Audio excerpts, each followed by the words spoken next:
Good evening. Good evening. Before we officially gavel in, I am turning this over to Councillor Koyama Lane for a pre-gavel celebration. Councillor Koyama Lane. Thank you, Council President. Good evening, everyone. Thank you all for being here today as we recognize Monuro Yasui Day.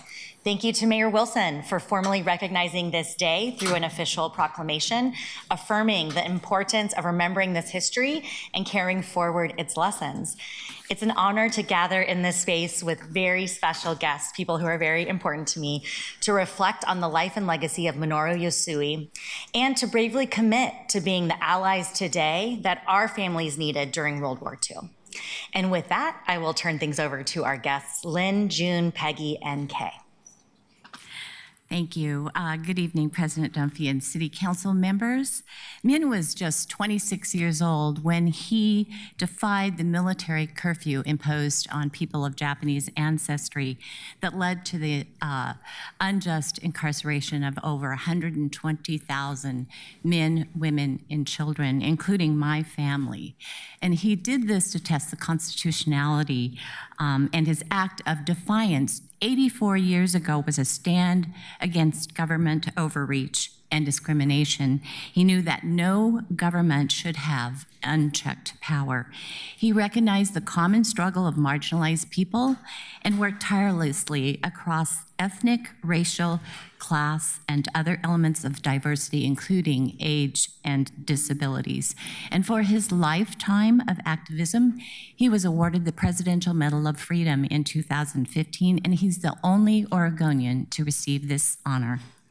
In 2016, in an intensely bipartisan year, we worked with the Oregon legislature and unanimously passed House Bill 4009, designating March 28th was the day he defied curfew as Monuro Yasui Day in Oregon in perpetuity. The bill was signed and we had the March for Justice with over 400 people ages 103 down to 3 years old that retraced Min's steps from his office in what was Portland's Japantown to police headquarters where he was arrested and jailed. And we continue to hold Min Yasui Day events every year since. So we wanted to thank you for your proclamation, recognizing Min, but also calling out past and present injustices. Now we must do our part to correct them because in Min's words, if we believe in America, if we believe in equality, and democracy, if we believe in law and justice, then each of us, when we see or believe errors are being made, have an obligation to make every effort to correct them. Now, your proclamation calls out the Alien Enemies Act of 1798. We must push Congress to repeal it with the passage of the Neighbors, Not Enemies Act. So every day is a call to action, to speak out when our democracy is threatened and the rule of law broken. So what would men do? That's the name of our event this year. As we mark the 10th anniversary of Monuro Yasui Day and the 250th anniversary of our Declaration of Independence, both rooted in democracy and the belief that power belongs to the people, we must unite the power of our voices and actions, because what Min says, what is done to the least of us can be done to all of us. So this is Min's call to action then and his call to action now. Thank you for letting us share more about Min's legacy. Thank you, Lynn. Would you like to say your full name for the record? Sure. Lynn Fujigami Parks. Great. Would you like to introduce yourself? My name is June Arima Schumann. During 2014 and 15, I served as project administrator for the Monuro Yasui Tribute Committee in Portland. It was formed by Holly Yasui and Peggy Nagae. The purpose was to nominate Monuro Yasui for the 2015 Presidential Medal of Freedom. The committee felt this national recognition for Min Yasui should not be delayed any further. The Portland-based Monuro Yasui Tribute Committee involved dedicated lawyers, advocates, and community leaders with active connections to local and national organizations. Monuro Yasui Tribute Committee submitted the Presidential Medal of Freedom nomination to President Obama with nearly 90 letters of support, including past and current federal cabinet officials, representatives, senators, governors from multiple states, local advocacy organizations, and community leaders. Here are some examples of the important ways local and national organizations supported the recognition for constitutional and racial justice fought for by Monuro Yasui. First, the Oregon ACLU leader obtained a support letter from the national ACLU. He then submitted the local letter referencing the McNaughton Award granted to Monuro Yasui in Oregon in 1983. Secondly, the legislative liaison for Oregon ACLU facilitated the approval of state legislative action to establish March 28 as Monuro Yasui Day effective 2016. Third, the Portland Urban League learned about Monuro Yasui's role in helping to establish Denver, Colorado's Urban League in the 1950s. They were among Portland local advocacy organizations to support Monuro Yasui for the Presidential Medal of Freedom. Fourth, Portland's Coalition of Communities of Color was one of the organizations to learn about how Monuro Yasui had an active role in Denver to establish advocacy organization for Black, Latino, Native, and Asian American communities. His efforts in Denver in the 1950s were in line with Coalition of Communities of Color present day mission and submitted their letter of support for Monuro Yasui. Lastly, I wanted to mention Hood River Middle School students who in 2015 studied What is a Hero? They learned about Monuro Yasui, who graduated from Hood River High School and said in their letter of support, Monuro Yasui is a hero. because he stood up for what was right. He was a hero because he dedicated his life fighting for what he believed in. Thank you for my statement. Councillor Tiffany Koyama Lane, thank you very much for inviting us here. Thank you to all the councillors for being here. My name is Peggy Nagai, and I have a few words about the Min Yasui case. I was his lead attorney reopening his World War II case in the early 80s. Sherilyn Ifill recently described Dr. Martin Luther King Jr. as a democracy warrior who put his body on the line and spoke truth to power, harnessing a truth force to demand change. Likewise, Monuro Yasui, as a lawyer, patriot, and activist, was a democracy lawyer who put his body on the line when he intentionally violated the military curfew imposed upon U.S. citizens of Japanese ancestry. By this act, he spoke truth to power. The incarceration of persons without due process is a clear violation of the Fifth Amendment's command. Does this sound familiar? While Yasui firmly believed the government was transgressing fundamental rights, he did not know the extent to which government lawyers, both in the War Department and the Department of Justice, lied, suppressed, misrepresented, and falsified a key military report and other government assessments so that they could argue national security mandated incarceration. Does this sound familiar? The evidence these lawyers tampered with intentionally misled the Supreme Court about the military assessment of the West Coast and hid the general's racist views of Japanese Americans as an enemy race, calling them animals, and saying that no amount of time would make a difference to prove the loyalty or their disloyalty to the U.S. General DeWitt said it would be like separating goats from sheep. Language that characterized American citizens of Japanese descent as subhuman and alleviated any moral obligation to treat them as the U.S. citizens that they were. Why did these lawyers, against their own ethical rules, withhold exculpatory evidence from verified government sources that the incarceration was not necessary? Why is it that the Solicitor General of the United States, the fourth ranking official in the Department of Justice, representing the federal government in all U.S. Supreme Court cases and appointed by the President, refused to disclose credible reports from the Office of Naval Intelligence, the FBI, the Federal Communications Commission, all of which found no evidence of sabotage, and all of which said that it was unnecessary to imprison Japanese Americans. We reopened his case in the 1980s.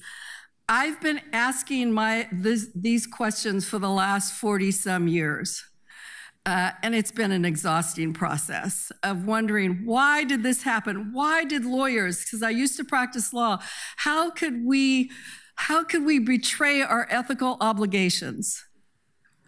And I have come to I still don't quite understand it. Why did they betray their responsibilities to not serve the public interest, to not act with integrity, to not seek justice, and to ensure a fair process rather than pursuing a conviction at all costs? Why did they not uphold the law? I've come to believe that these high-ranking government lawyers and officials did not see, nor did they believe, that the United States is a multiracial, multicultural, inclusive democracy where all people are created equal.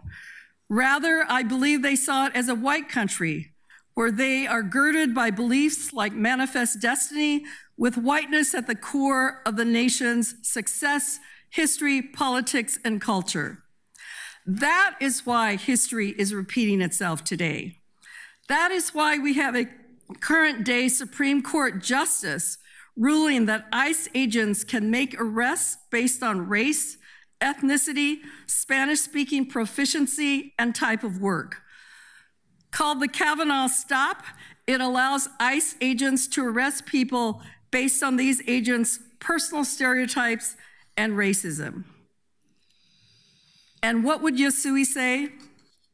In the final year of his life, he said, "This is the United States of America, founded in liberty, dedicated to the proposition that all men," and I included and women, "are created equal."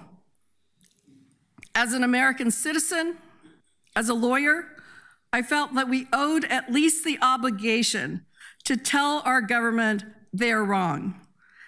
That is a sacred duty of every citizen, because what is done to the least of us can be done to all of us. I knew we had to protest. In honor of Min Yasui, let us fight for the rule of law, fight for our democracy, fight for the soul of this nation. Thank you.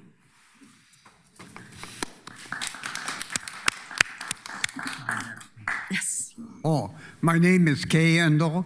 I was incarcerated in the Minidoka War Relocation Center, which is located 16 miles northeast of Twin Falls, Idaho. As a youth, we had a lot of fun because our parents all had jobs working in the camp as cooks, in the mess halls, fire department, police department. So the camp was self-sufficient. And as youngsters, all we did was play all day until school started. On September 26th, that was my 9th birthday, but we didn't celebrate my birthday. For some reason, nobody knew about it. And we didn't even have a cake. And Christmas was really nice. They had toys that were donated by the churches all through the United States, and I got a gift, but I can't remember it, but it was really a nice present. And in camp, to this day, for me, it wasn't that bad, but for the older generation, it was really bad. And I wish some of them could come here and explain to you what happened, but most of them are either not here anymore or in the late 90s. So I'm right now 92, so I'm one of the younger ones that knew about camp. And we had a lot of fun, and what we did was we went out and played, and one of the things, they had a canal, and they used to swim across the canal, and the good swimmers went and swiped some watermelons, and then we used to look at them while they're eating watermelon, and then pretty soon they said, "Come on in and help yourself to the watermelon." That was really a great present for us, and that was my venture in camp. And for the older generation, it was really terrible, but for us, it was really, really good. Thank you. Thank you so much, all of you, for your powerful words and reflections. Thank you to everyone who joined us this evening. Let's continue to honor Min Yasui by carrying forward the conviction that at times, challenging unjust laws is absolutely necessary in the pursuit of democracy and dignity for all. Sometimes I sit at my window here in City Hall and I imagine him, because he walked around downtown telling a police officer, "Hey, arrest me, arrest me." We know that the police officer said, "Run along home, sonny boy," until he went to the police station and said, "You have to arrest me. I'm breaking the curfew on purpose." So as we wrap up, I encourage everyone to continue honoring Min's legacy by staying engaged, learning more. Please research Congresswoman Ilhan Omar's Neighbors Not Enemies Act, HR 630. Please attend the Min Yasui Day celebration right up the street at the Oregon Historical Society, hosted by the Monuro Yasui Legacy Project. And we have proclamations to give to you all, to gift to the Japanese American Museum of Oregon, the Monuro Yasui Project, the JACL, and one to you, Mr. K. Endo. Thank you for sharing your story with us. Let's all remember that never again is now.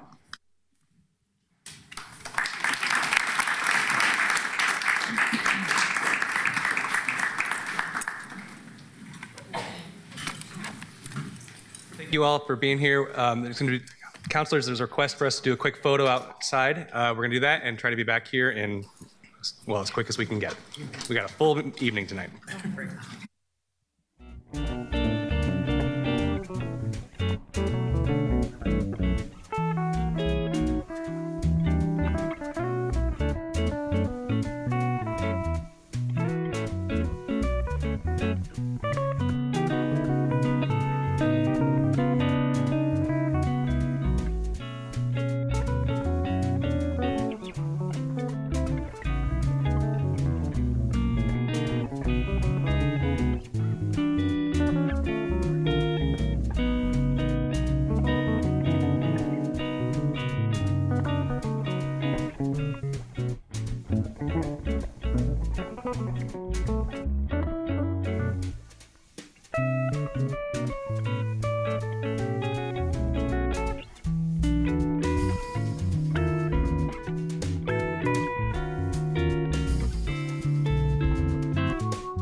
And welcome back, ladies and gentlemen. I'm now gaveling into order this meeting of the Portland City Council on the evening of Wednesday, March 18th. Keelan, can you please call the roll? Avalos. Present. Smith. Canal. Present. Bertolini. Here. Ryan. Here. Bayama Lane. Murillo. Here. Novick. Here. Clark. Here. Green. Here. Zimmerman. Here. Dunphy. Here. And can we please read the rules of decorum? Good evening. Welcome to the Portland City Council. To testify before council in person or virtually, you must sign up in advance on the council agenda at www.portland.gov/council/agenda. Information on engaging with council can be found on the council clerk's webpage. Individuals may testify for 3 minutes unless the presiding officer states otherwise. Your microphone will be muted when your time is over. The presiding officer preserves order. Disruptive conduct, such as shouting, refusing to conclude your testimony when your time is up, or interrupting others' testimony or council deliberations will not be allowed. If you cause a disruption, a warning will be given. Further disruption will result in ejection from the meeting. Anyone who fails to leave once ejected is subject to arrest for trespass. Additionally, council may take a short recess and reconvene virtually. Your testimony should address the matter being considered. When testifying, state your name for the record. Your address is not necessary. If you are a lobbyist, identify the organization you represent. Virtual testifiers should unmute themselves when the council clerk calls your name. Thank you. Thank you very much. Colleagues, our first action item today is approval of the agenda. Item number 4, titled Amend Council Schedule During the 26-27 Budget Process, has been pulled from consent in part to add an amendment and to add an emergency clause. We have many substantive policy items to hear tonight. I would like to be able to place this at the beginning of the regular agenda so that we can complete it and move on to other business rather than move it to the end, as is normally the case. Is there any objection, or may I have unanimous consent to place item 4 between items 3 and 5? I know. I would like to, usually items from consent get pulled to the end. I'd like to have it read chronologically, if that's okay. Are there any other requests to amend the agenda? Do I have unanimous consent to approve the agenda? I see that. Lots of little nods. The agenda is approved. Thank you, colleagues. Keelan, can we please call public communications? First up, we have Karen Shire. Yep, come on up, Karen. Welcome. Please introduce yourself, share your name, your pronouns if you prefer, and you have 3 minutes. Hi, my name's Karen Shire. I am a business owner in District 4. I own Stadium Superette. I'm part of Stadium Hood. You guys have seen me all in various venues here testifying. I also testify for county, and I've been testifying for state legislature. I am advocating for businesses in our area. We've had now 35 businesses close within a 4-block radius of our store by Providence Park in the last 2 years. I am dealing with ongoing crime, and the consensus of a lot of the businesses is that very thing is crime and safety. I don't know what else to do other than continue arresting the people that commit these crimes. I'm up to 26 people as of the Sunday before last that I've had arrested since last April. Due in part for me, like either following the suspect until police can get to my location to arrest the people. Some people I've had to let go just because I couldn't wait any longer due to business and stuff. And it's just an ongoing cycle of homelessness and drugs and crime. And with all the monies that we're spending on the homeless and SNAP benefits and all of these things, I just don't understand why it just is continuing, and like what else can we do to mitigate these things, and the reason why our economy is so bad is because we do have these crimes. And so when retail outlets have criminal activity or vandalism like I've had, we're going to have to raise our prices. I could barely afford the employees that I have working right now. And just because, I have now more employment taxes, I have cost of living, increases. And so I'm pleading with you guys, like, please help in some way. I feel like we're the minority, and I didn't necessarily choose to open this store. It wasn't my dream, it was my husband's dream, but I helped make it happen, and I'm continuing to make it happen for him while he works construction, just so that we can keep the store open. I mean, we literally have to have two incomes, right? The store and his income, just to keep the store afloat, and so I don't know what else to do other than, like I said, I feel like we need to bring back neighborhood watch to help the police kind of be eyes on the street, know these different locations. If we can bring back reserve program, maybe, to give us a little bit, more boots on the ground. I don't know.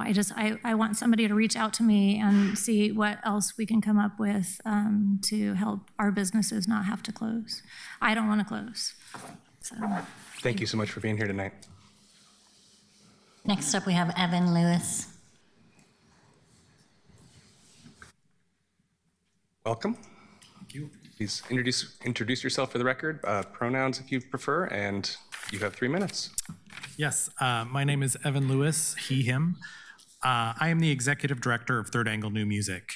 I am a proud member of 2 local grassroots arts advocacy groups, Portland Arts and Culture for Equity and Portland Arts Leaders, and I am here speaking on behalf of my organization and the 49 other Portland arts organizations who have signed a letter emailed to the council last Monday. This cohort of 50 organizations represents groups from across the city that encompass multiple artistic disciplines and budget sizes, from those under $75,000 to those with annual budgets over $15 million. This request is in direct response to the recent discovery of $8.5 million of unspent arts tax funds. We respectfully request a multi-year structured drawdown of a portion of these reserve funds to stabilize and preserve arts nonprofits across the city over the next several years. These funds should serve as a bridge toward a renewed era of increased public investment in Portland's vibrant arts and culture community and creative economy.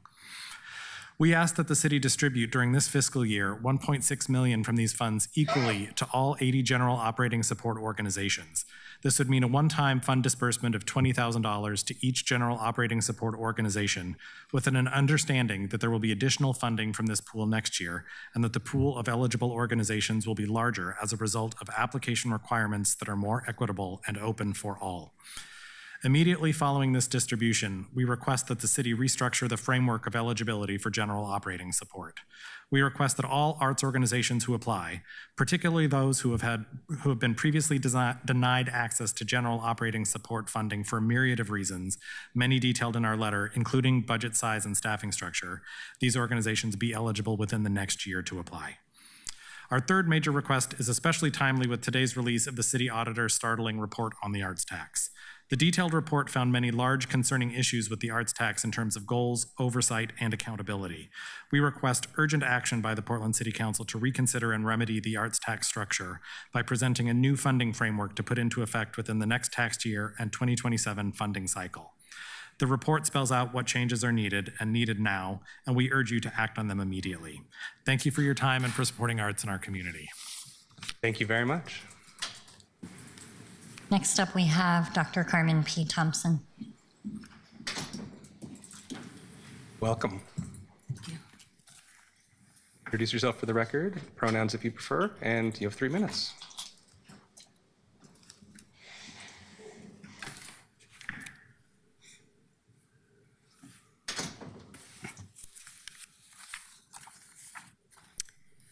Hello, my name is Dr. Carmen P. Thompson, and I live in District 2.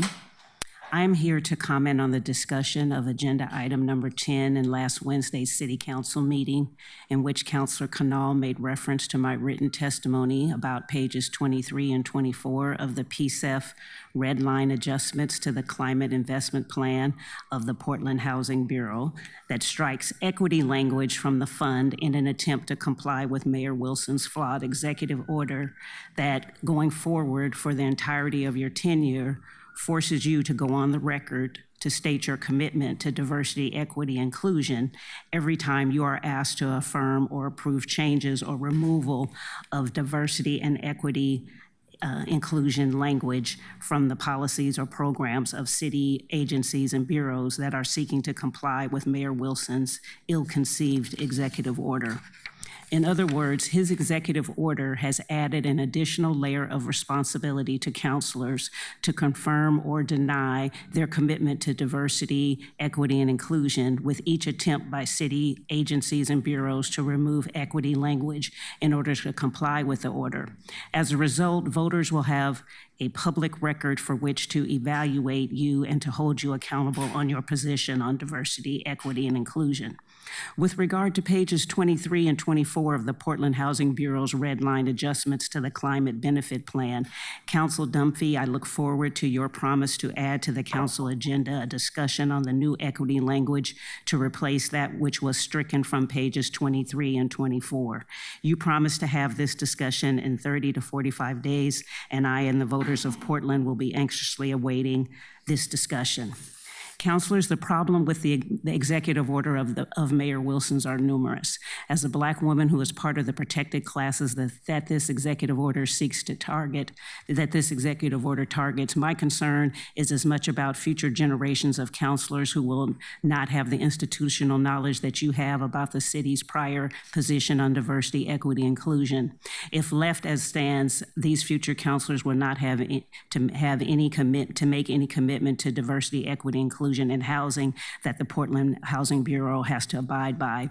Likewise, other city agencies and bureaus will also be without commitments to diversity, equity, inclusion if such language is not put back into agencies' policies and programs, all of which may take decades to restore.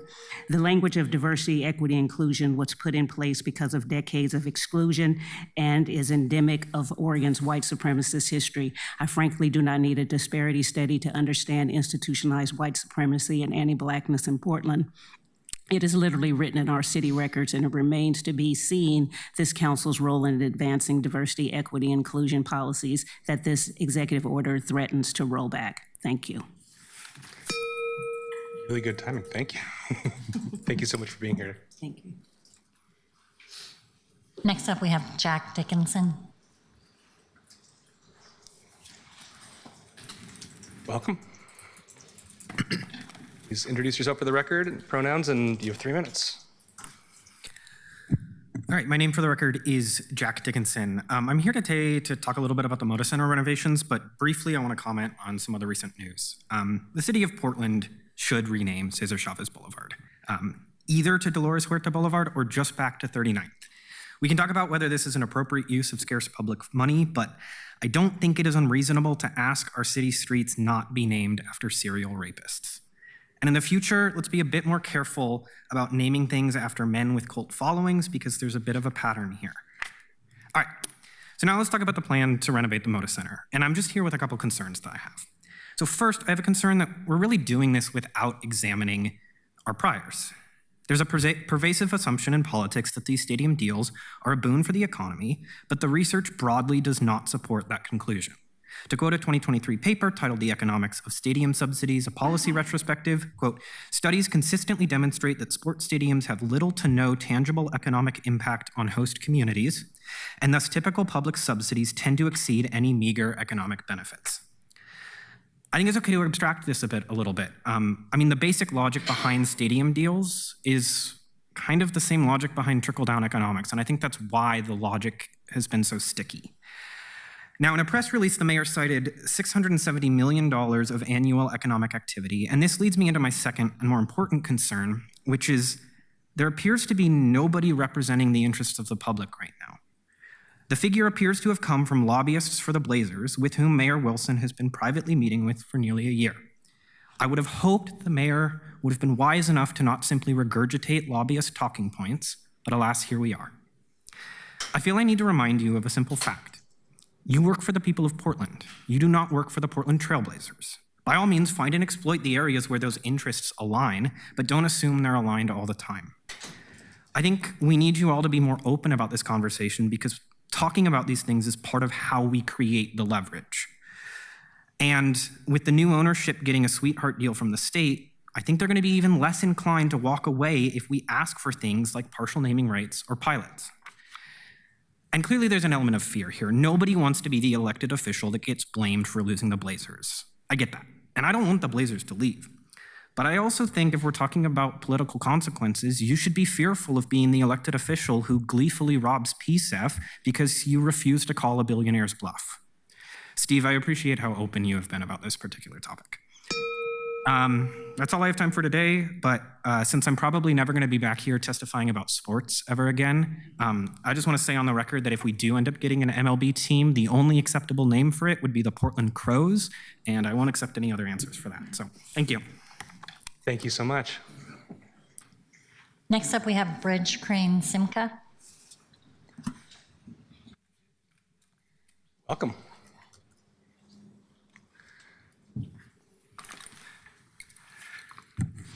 Good evening. Thank you all. Madam Vice President, Mr. President Dunphy. I'm Charles Simca, Bridge Crane Johnson. It's good to be back here. I believe this is the first time I've done this thing since Mr. Novick, the originator somewhat of my name, back when Charlie Hales thought it was his duty as mayor to rush through a police contract before in the final couple months of his term. And I know, your plates seem already full, but I know that that's an ongoing process to look at how we can successfully negotiate with the Portland Police to not only bring down the not too bad crime numbers, but to make sure that everyone of every background in this community feels safe and sees their community represented among the Portland Police Bureau. When I was here a couple weeks ago, you were all involved in a good effort to try and get money. I think that's the correct phrasing for it. We so often talk about things here about the money part and not the actual results part. Trying to get money out, we were arguably quibbling and throwing shade about whether there was going to be $150,000 or $350,000 out to some organizations to help victims of the Trump administration, victims of state terrorism, actually. Fortunately, I know that that issue is crucial to all of you, but especially Commissioner Avalos, who I'm sure will be looking at ways to get back to that money and increase the spend so that people who are I don't have the phrasing, I didn't keep it on my screen. I think the phrasing we had earlier was war detention centers, concentration camps. The Japanese American people, did describe it as incarceration, but of course it was a separate, special system of incarceration, like too many of our neighbors found. I do think one thing that sticks with me from that time is that Councilor Murillo was very adamant about facts, and I think that actually one way to actually improve public sentiment about going back into either that particular source of money or other funding to make sure that anybody caught up by ICE in their state-sponsored terrorism has representation is to talk about the numbers that are already suffering. When we had the poem downstairs about the experience and No More Tears, we had names. So, and also that's important for you to scope the problem. The crisis with homelessness is that a few people get housed and many people remain extremely underserved or not served.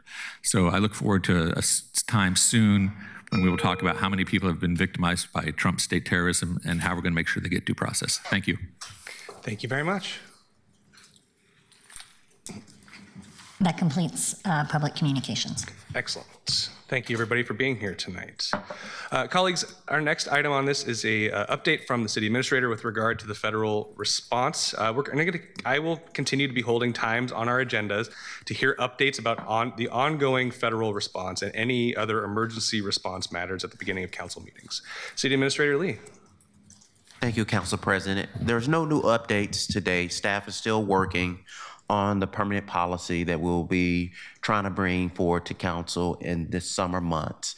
But we will keep you updated as we get new updates on the schedule of the hearing as well for the land use. So as soon as we get that update, we will make sure council is up to speed on that. Thank you very much. Keelan, can we please read item number 4? Item 2026-112, amend council schedule during FY 2026-27 budget process. Colleagues, this is an item that I filed specifically in response to our 2026-2027 budget process. Specifically, it is because we have a number of meetings that we must have, and we have to change our calendar. We have to remove some of the committee structure meetings, and I specifically also had it pulled from, well, it was pulled from consent, but I also have an amendment, which has been filed, to fill out the rest of the legal requirements that we need in order to enable our budget calendar. It additionally adds an emergency clause to ensure that these changes are in force by the time that we need them to be. The amendment is posted online under the item. I'm happy to answer any technical questions if I am able to. That is about as much as I have written here in front of me. Councillor Canal. Thanks, Council President. Just a technical question, if I may. Please. Can you speak to the changes from the April 29th, May 6th, and May 13th? This is not about the amendments, but the underlying. The move from the morning to the afternoon session. Just wanted to understand that a little bit. Yeah, those, I'll ask my staff to come up and help me walk through the specifics because there's a lot of moving parts. Evan, please join us. Greetings. Thank you for the question, Councillor. For the record, my name is Evan Hoffer, Policy Advisor for Council President. In the 3 weeks that we have between the Mayor's proposed budget document and the initial hearing and our full council budget hearings, we have a number of work sessions that are scheduled in order to move through our key, words, I apologize, in order to move through program areas and bureaus in a consistent way. In order to allow consistency of that schedule for the public, for our staff, and also that there's a regular cadence of being able to think through potential amendments following those morning hearings, we intended to schedule them all in the mornings. So it's consistent if you're going to a budget work session every morning, Tuesday through Thursday, 3 weeks in a row. Thanks. And can you speak to the choice to include an end time? Most of our other schedules have just a start time for the meetings. Absolutely. That's out of respect primarily to staff for a 5 p.m. end. We are consistently able to hold over those times, and we do regularly. However, in the context of an intense period, making sure to manage our time in a way where we're not burning each other out is a value for the office. So how is that going to be interpreted is I guess what I'm saying, that those two things you just said contradict each other. So I want to understand. Absolutely, I can speak to that clearly. Okay. Yes, that is a loose 5 p.m. That is an intended and not strict 5 p.m. Got it, thanks. Thank you. Thank you, Councillor Canal. Councillor Purtle-Guinea. Thank you, Council President. I understand the value for all of us of having the consistency of budget work sessions in the morning. This is also a change for Portlanders who might be coming to testify at council meetings to see a meeting from 2 to 5 p.m. Our council meetings generally are in the morning or these evening sessions. Are you willing to work with council operations to make sure that there's clear posting and information going out on email channels, social media, all of the spaces that we have to communicate with Portlanders so that our constituents understand that if they are coming for a council meeting during that time, it is a different time than they are used to being here? Absolutely, yeah. It is my intention to use every tool that I have and that is within the city broadly to try to be as transparent with the public about the number of opportunities folks can either speak specifically to the budget or the change specific here about when they expect to be able to come and address us. Yes, I will use I'll be working closely with council ops, with the clerk, and hopefully all of you as well to boost it on social media and other places. Thank you. I want to make sure that Portlanders know how they can communicate with us, not just about the budget, but through our regular courses of business as well. Absolutely. Thank you. You have my assurance to the maximum ability. So, colleagues, first I would like to move the Dunphy 1 amendment, and thank you, Councilor Ryan. Is there any discussion on the amendment? Okay. Can we please call the roll on the amendment Dunphy 1? Avalos. Aye. Smith. Absent. Canal. Aye. Bertolini. Aye. Ryan. Aye. Quayama Lane. Aye. Murillo. Aye. Novick. Aye. Clark. Aye. Green. Aye. Zimmerman. Aye. Dunphy. Aye. The amendment is approved with 11 yes votes and 1 absent. Thank you, colleagues. And is there any further discussion on the now amended underlying ordinance, emergency ordinance? Councilor Canal. Thank you. Just wanted to ask if you could speak to just a little clarity. It didn't relate to it wasn't a technical question before, but you said 3 days in a row. So I'm seeing that we have recess sessions. Were you referring to May 18th, 19th, 20th, or were you referring to in April, the April 29th, May 6th, and May 13th week in terms of having the Tuesday, Wednesday, Thursday cadence that you mentioned, Evan? Yes, so April 28th, 29th, and 30th are 2 budget work sessions and a joint city-county work session, which based off of the schedules could not be at that same time. Then May 5th through 7th and May 12th through 14th. Each of those 3-day blocks all have back-to-back work sessions.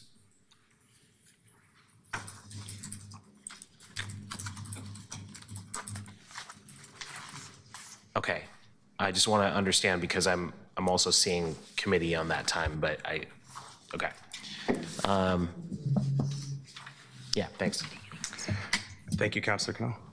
And we will be doing, again, in addition to sharing this information as widely about the rescheduled council hearings, we'll also be trying to share as much information about the budget calendar publicly so folks have a better idea. And if there are any conflicts, additionally, for example, we are trying to work with some of the committee chairs in order to try and accommodate putting back some additional time.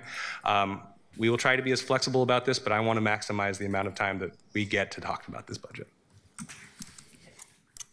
And I appreciate that, Councilor. Council President, I just wanted to make sure I understood it exactly. Absolutely. And I would love an updated version of that calendar just so we can be prepared. But I know it's a lot of work that you're all doing and your team as well. Thanks. We are working as hard as we can, and we will get it out as quickly as possible. But it'll be hopefully in your inbox very soon. Colleagues, seeing no one else in the queue to discuss, can we please call the roll on the now amended emergency ordinance? Avalos. Aye. Smith. Absent. Canal. Aye. Bertolini. Aye. Ryan. Aye.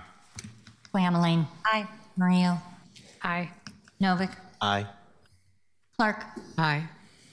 Green. Aye. Zimmerman. Aye. Dunphy. Aye. The ordinance as amended passes with 11 yes votes and 1 absent. Thank you, colleagues. We will get through the budget, I promise. Could we please call item number 5? Item 2026-055, amend campaign finance code to maintain enforcement of voter-approved regulations following court order, amend code chapter 2.10. This is the second reading of a non-emergency ordinance. Is there any further council discussion?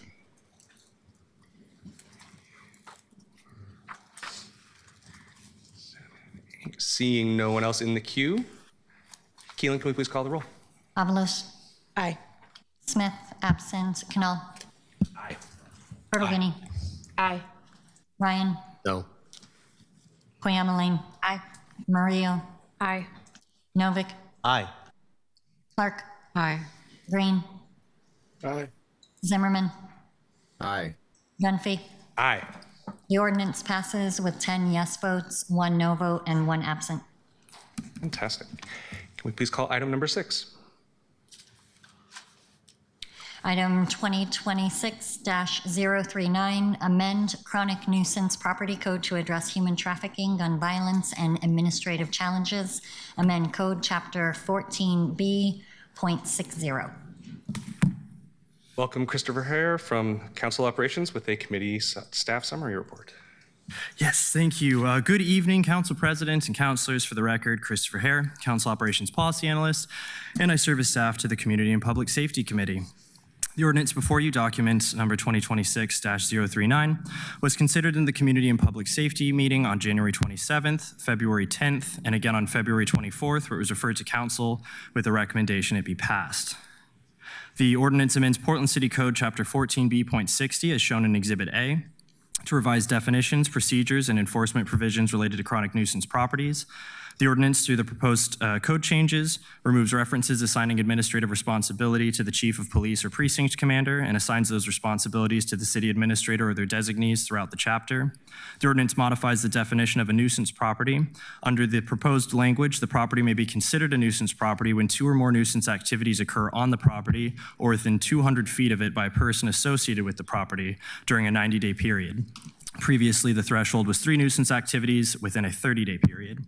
The ordinance adds several activities to the list of nuisance activities, including loitering to solicit prostitution, as defined in Portland City Code Section 14A.40.040, operation of a massage business in violation of Oregon Revised Statute 687.021, possession of a loaded firearm in a public place as defined in Portland City Code Section 14A.60.010, unlawful prostitution procurement activities as defined in Portland City Code Section 14A.40.050, and failure of transient lodging operators to maintain required records and logs as defined in Portland City Code Section 6.04.130. The ordinance removes from the list of nuisance activities unlawful operation of sound producing or reproducing equipment and excessive noise, as defined in Portland City Code Section 14A.30.010 and in Portland City Code Chapters 18.04 and 18.14. The ordinance limits the definition of persons associated with a nuisance activity to individuals who entered, patronized, or visited the property associated with the nuisance activity. The ordinance also adds a new section, Portland City Code Section 14B.60.025, that provides an exemption from chronic nuisance designation when the person in charge of the property has timely reported suspected nuisance activities to law enforcement and has engaged in good faith efforts to assist in addressing those activities. The section also establishes criteria for qualifying for this exemption. The ordinance amends procedures under Portland City Code Section 14B.60.030 by increasing the number of police reports required to initiate chronic nuisance proceedings from 1 to 2 and allowing other official documentation to be used to initiate proceedings.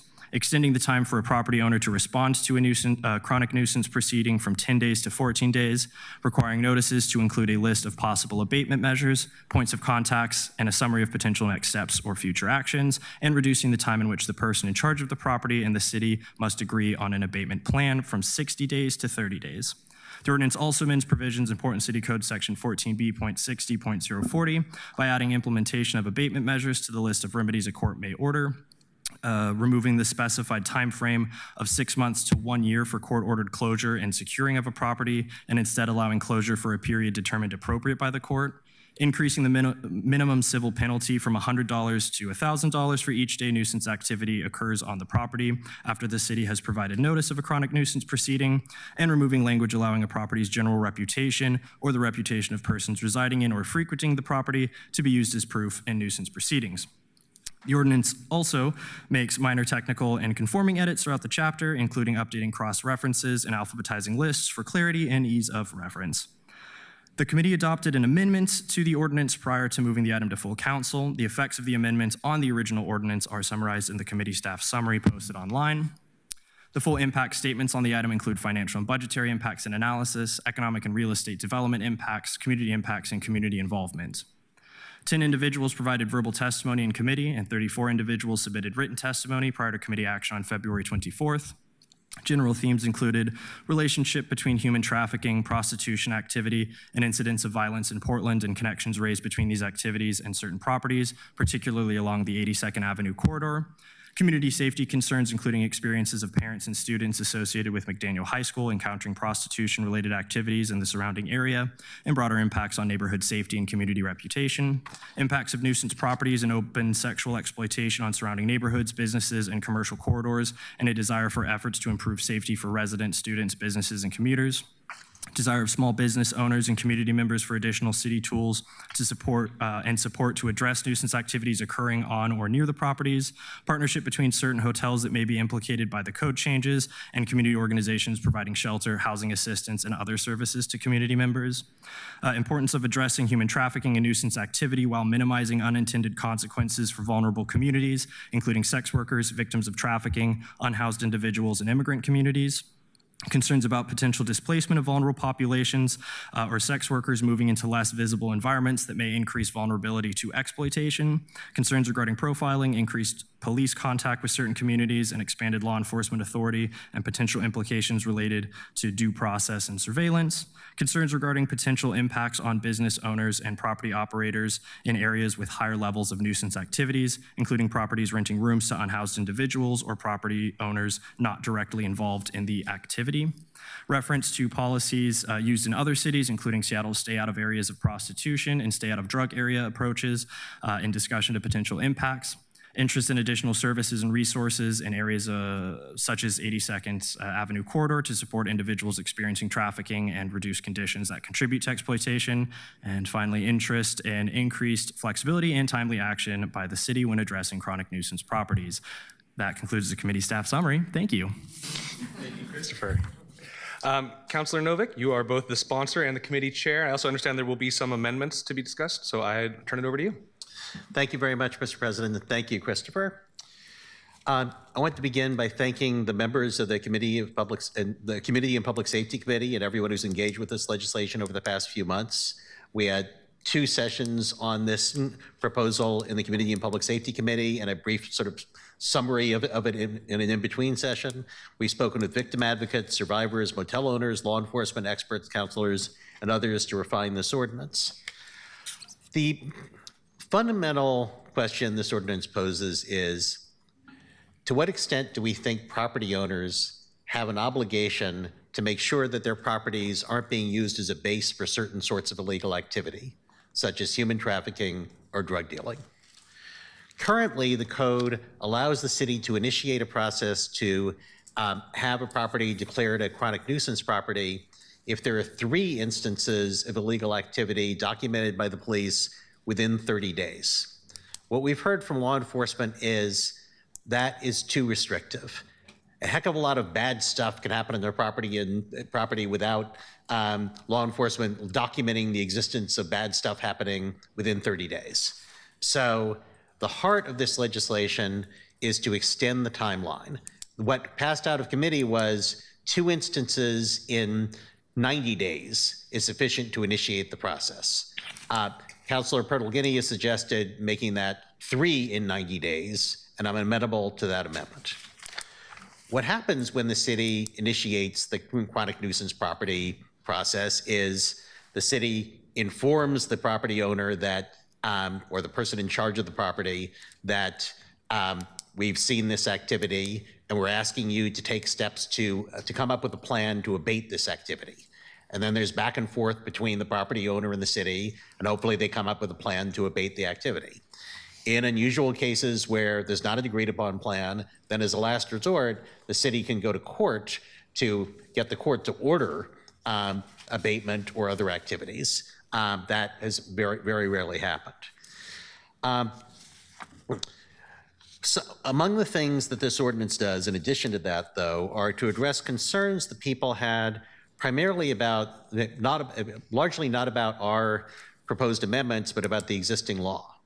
For one thing, Taran Patel of the Asian American Hotel Owners Association came to us and said that under current law, if a property owner calls up to report a crime in their property, that instance could be held against them as an instance leading to their being declared a nuisance property. So we passed an amendment to address that says that if somebody calls up to report a crime in their own property, that as long as they're cooperating and taking steps to make sure that the activity is abated, that's not going to be held against them. Another thing that we did was we deleted from the list of nuisance activities noise. As a nod to President Dunphy's reminding us that noise ordinance has been used in nefarious ways in the city. We have several other amendments today in response to continuing conversations that are in one way or another sort of along the same lines, making sure that the chronic nuisance law is not abused. I will say that one of the reasons that we brought this ordinance forward is that we have heard that students at McDaniel High School, which is in District 3, walk through a gauntlet of sex trafficking every day. And so although this ordinance does not relate solely to sex trafficking or to the area of McDaniel High School, that was one of the motivating forces in our bringing this forward. Now, it's important to note that this ordinance does not further criminalize sex work or sex workers. It doesn't change the approach of the Human Trafficking Unit in their engagement with victims. The police do not arrest victims of sex trafficking. It doesn't reestablish any kind of prostitution-free zone. And actually, one of the amendments that I'm bringing forward today would, Christopher talked about how the committee had added loitering to solicit prostitution as one of the nuisance activities. We're proposing to delete that because that seems like something that goes after the victims. So we're going to remove that but add some, as nuisance activities, some human trafficking crimes listed in state code. We heard a presentation on human trafficking at our January 23 meeting. We heard an alarming description of the problem both locally and nationally, including who is trafficked and how PPB and victim advocacy groups work to connect victims with resources while focusing arrests on buyers and traffickers, how resource strain requires the type of innovative approaches to reducing human trafficking that this tool represents, and again, how PPB considers this code to be a tool of last resort after outreach and requests to property owners have failed. I'd like to ask Deputy DA J.R. Ujafusa, who's here, to come forward and make a very brief statement about the history of the human trafficking problems on 82nd.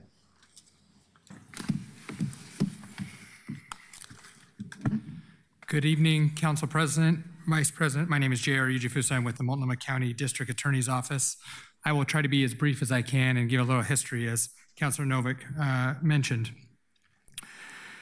The average age of entry for victims of trafficking is between 13 and 15 years old.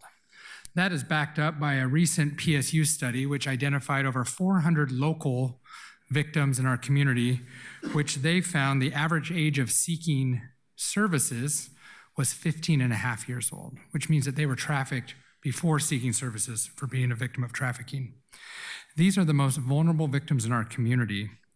There's an overrepresentation of children of color, as well as individuals that are from the LGBTQ plus community. In the history of Portland, in 2007, the city allowed the prostitution-free zone to sunset. In 2008, the street-level prostitution activity, human trafficking activity, skyrocketed until about 2012, when we saw Craigslist and Backpage.com allow for the trafficking of human beings to move online. The online trafficking culture increased until 2018, when the FBI closed down Backpage.com. And what we saw in our community, as well as communities throughout the nation, is that the movement from online went back to the streets, back to motels, back to cars and street corners and sidewalks in our communities. Most of the time, these were communities of color and underrepresented communities and vulnerable communities. What has changed, though, as Councilor Novick said, is we are trauma-informed, victim-centered. We have moved away from arresting and charging victims of trafficking and focusing on buyers, traffickers, and those who enable the trafficking, especially of children in our community. This is a tool to combat human trafficking. Human trafficking crimes are very dynamic, complex, and challenging. It is the last resort for those who refuse or have been educated, who we've worked with in other ways, to reduce trafficking and are enabling it to happen. And I'll be available for questions after, if there are any questions from the councilors. Thank you. Thank you, Chair. Mr. President, I see the Councilor Canola has his hand up. I was just wondering if he's got a question for the Deputy DA. No, I had a question for Christopher Hare. Oh, okay. Oh, I'm sorry. I apologize. Christopher, could you come back up?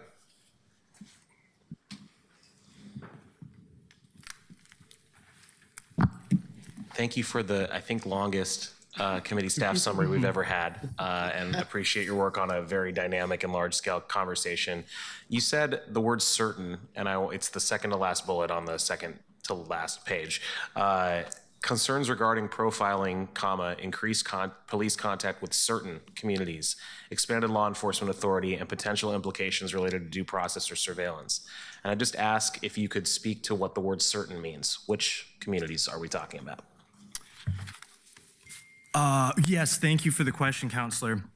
I believe that the testimony that centered around that, a lot of it was specific to sex workers, and then also there was other testimony that was tied into that had reference to what's going on with the federal government right now and our immigrant and refugee community members, and so that increased surveillance and how the federal government could abuse that, and with that increased law enforcement, that distrust, just how that can affect those communities. Thank you. Of course. Thank you, Councilor Canola, and I apologize again about that. Councilor Novick, did you also want to preview your amendments before public testimony? I did. Please. And actually, even in your office suggested that we actually try to move the amendment and vote on the amendments before we get to public testimony, but I don't know what your preference is. I think that that is perfectly reasonable, so that the public is testifying on the bill that we are discussing. Okay. So one of the amendments, Novick 3, would be, as I previewed before, to remove from the nuisance activities loitering to solicit prostitution, because we think that that is a statute that appears to be focused on victims rather than traffickers. And we would remove a reference to prostitution or related offenses as defined in ORS 167.007 through 167.027, but add human trafficking or related offenses as defined in other ORS provisions. So those will now be designated as potential nuisance activities. So that's the Novick 3. Novick 4 would sort of shift back from something that our initial, it relates to the amount of time that a property owner has to come up with a plan to address the nuisance and to negotiate with the city and to actually abate the nuisance. So as we came out of committee, ours said that you had 30 days to respond to the initial, to come up with a plan, and 60 days to abate the nuisance. What Novick 4 would do is say that, first of all, that it would increase the timeline for the property owner to respond to the letter from 10 days to 14 days, and then leave 60 days to negotiate an abatement plan and 90 days to abate the activity itself. So again, that's extent. Novick 5 would amend the list of abatement measures. One thing that this proposal does is historically, the police can propose any number of abatement activities to the property owner, but we didn't have sort of a menu listed in code of these are some of the kind of things you might be asked to do. So borrowing, I think, from Washington, D.C., we've added a list of these are the kind of things you might be asked to do. And that's primarily intended to give the property owner an opportunity to say, okay, let me look at these. Maybe we can improve lighting. Maybe we can put up signs stating our zero tolerance policy for illegal activities. Maybe we can do a better job of controlling entrances and exits to prevent unauthorized access, et cetera, et cetera. We propose adding to abatement measure possibilities a list of activities you could do. This is specifically, to address victims of human trafficking. Engagement with service providers and advocacy groups. Work with peer-led groups, including on-property visits, to increase availability of resources. Post and make available information about resources for victims, including support groups, advocate information, and the National Human Trafficking Hotline. have staff training programs to educate employees on identifying victims. So we want to add that to the list of potential abatement activities. Another thing that we wanted to add to the abatement list is current code says that the court, if the court is going to impose conditions on the property owner, has to consider a variety of factors, one of which is the financial capacity of the property owner to do what the court's asking to do. That current code does not say that the city needs to consider the same factors in proposing abatement measures. So it would simply add language saying, in determining what abatement measures should be included in the agreement, the city administrator or the designee should consider the same factors required of the court. Finally, Novick 6 addresses another issue that actually Councilor Pertle-Guinea identified in the existing law. The existing law says that initiating the process to declare a property nuisance property can be based on police reports. It doesn't say what the police reports have to say. And Councilor Pertle-Guinea noted, wait a minute, what if the police report reports an unfounded allegation by a grumpy neighbor with a vendetta? Now, I don't think that the city has relied on such reports with such allegations in the past, but we thought that it was worth changing the language to say police reports or other official documentation that a police officer has determined that probable cause exists to believe a nuisance activity has occurred, which should eliminate the unfounded allegations of a grumpy neighbor. So those are my proposed amendments, and I want to turn it over, if I may, to Councilor Pertle-Guinea to talk about her proposed amendments. Please. Thank you, Councilor Novick, and thank you, Council President. And I want to start just by thanking Councilor Novick and others who've worked on these improvements to the chronic nuisance code. I have two amendments that I will be offering today.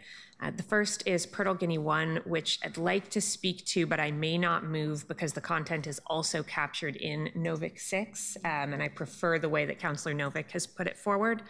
But I do want to talk about a piece of that because it's a piece, Councilor, that you didn't mention about Novick 6, and that is the change back from 2 to 3 or more nuisance activities. I understand that Councilor Novick's underlying ordinance loosens the complaint threshold in 2 ways, by changing the window for complaints and reducing the number of complaints that constitute a chronic nuisance. I support the movement of the timeline. A nuisance pattern should certainly be measured over the course of months, not the course of a single month. But I do worry that if we move the complaint threshold from 3 to 2, we put too low a barrier forward, which could lead to frivolous complaints that, while technically qualify under the code, don't actually establish a pattern of nuisance.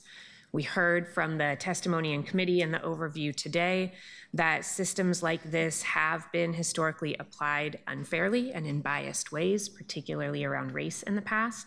And I think the movement to 2 as opposed to 3 reports gets us in a situation where there is too much risk of that. So Pertle-Guinea 1 moves us back to that threshold of 3. That's also captured in Novick 6, which includes the other language Councilor Novick went over. I prefer that, but if that doesn't pass, I'll move Pertle-Guinea 1. And Pertle-Guinea 3, which unfortunately what's posted online is Pertle-Guinea 2, and after some additional conversations today with the sponsor of the measure, we replaced Pertle-Guinea 2 with Pertle-Guinea 3. Colleagues, Pertle-Guinea 3 is in your inboxes, but it came in too late to be posted by the clerk. I don't know, Keelan, if we're able to get that up for folks who are watching. Is that possible? Thank you. Pertle-Guinea 3 does 2 small things. It clarifies that the response clock for respondents to a concern begins after the property owner has received notice. It's important to me that we are providing both true due process to an individual who has a nuisance complaint against them, as well as a true opportunity for response. We want to make sure individuals have their full clock to respond. Additionally, it provides some clarification and additional language to increase the chances that we actually get that notice to the individual who owns that nuisance property so that they have their full opportunity for response. So that we are doing our due diligence to give them their due process and their opportunity. We add language to a paragraph that includes the words "of delivery of the notice," and a further paragraph in that section, we are adding language which says, if the person in charge is not present at the address where service is attempted, but an employee of the person in charge is, service may be made on the employee with the request to provide it to the person in charge. In addition, if the ownership document for the property lists an alternative mailing address, a copy of the notice shall be sent to that address. We are trying to ensure that we meet a person at the address of the nuisance property. If they are not there at any other addresses of properties that we know that they own, if we cannot find them there, that we are mailing it as well, so that, again, that owner has the opportunity to respond and engage with the city before we take any actions against them. And Council President, I don't know if this is the appropriate time, but if it is, I would be interested in moving Novick 3, 4, 5, and 6, and Purtle Guinea 3. As a package? Councilor Novick, is that what you? Yes. Okay, as package. 3, Right. 4, 5, 6, and Purtle Guinea 3. Second. There we go. Colleagues, there is a package of amendments before us, and we move to technical or clarifying questions. First, Councilor Purtle Guinea, are you anything first? Anything first? I don't think so. Okay, good. Just want to make Thank sure. Great. We're moving into technical or clarifying questions. Councilor Maria. Thank you. Councilor Purtle Guinea, this is a question for you on the, I was just wondering what the basis was for changing it from 2 to 3. I feel like 2 maybe was also arbitrary in the original code, but I'm just curious if there was any reason for that. Thank you. I believe the original code was 3, and the ordinance that Councilor Novick brought forward lowered it to 2, and what I am asking is that we move it back to the 3 that was in the original code. 2, in my mind, felt like something happened, your neighbor didn't like it, it happens again, they complain. That may not be a pattern. You might have a cousin who comes over and causes a disruption, and you tell them to go away, and they come over again a month later. By 3, we can start to expect that you are addressing whatever that concern is more realistically. That is what is in the code now.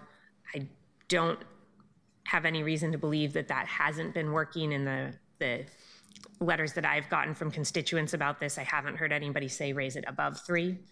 So returning to the original was my intent there.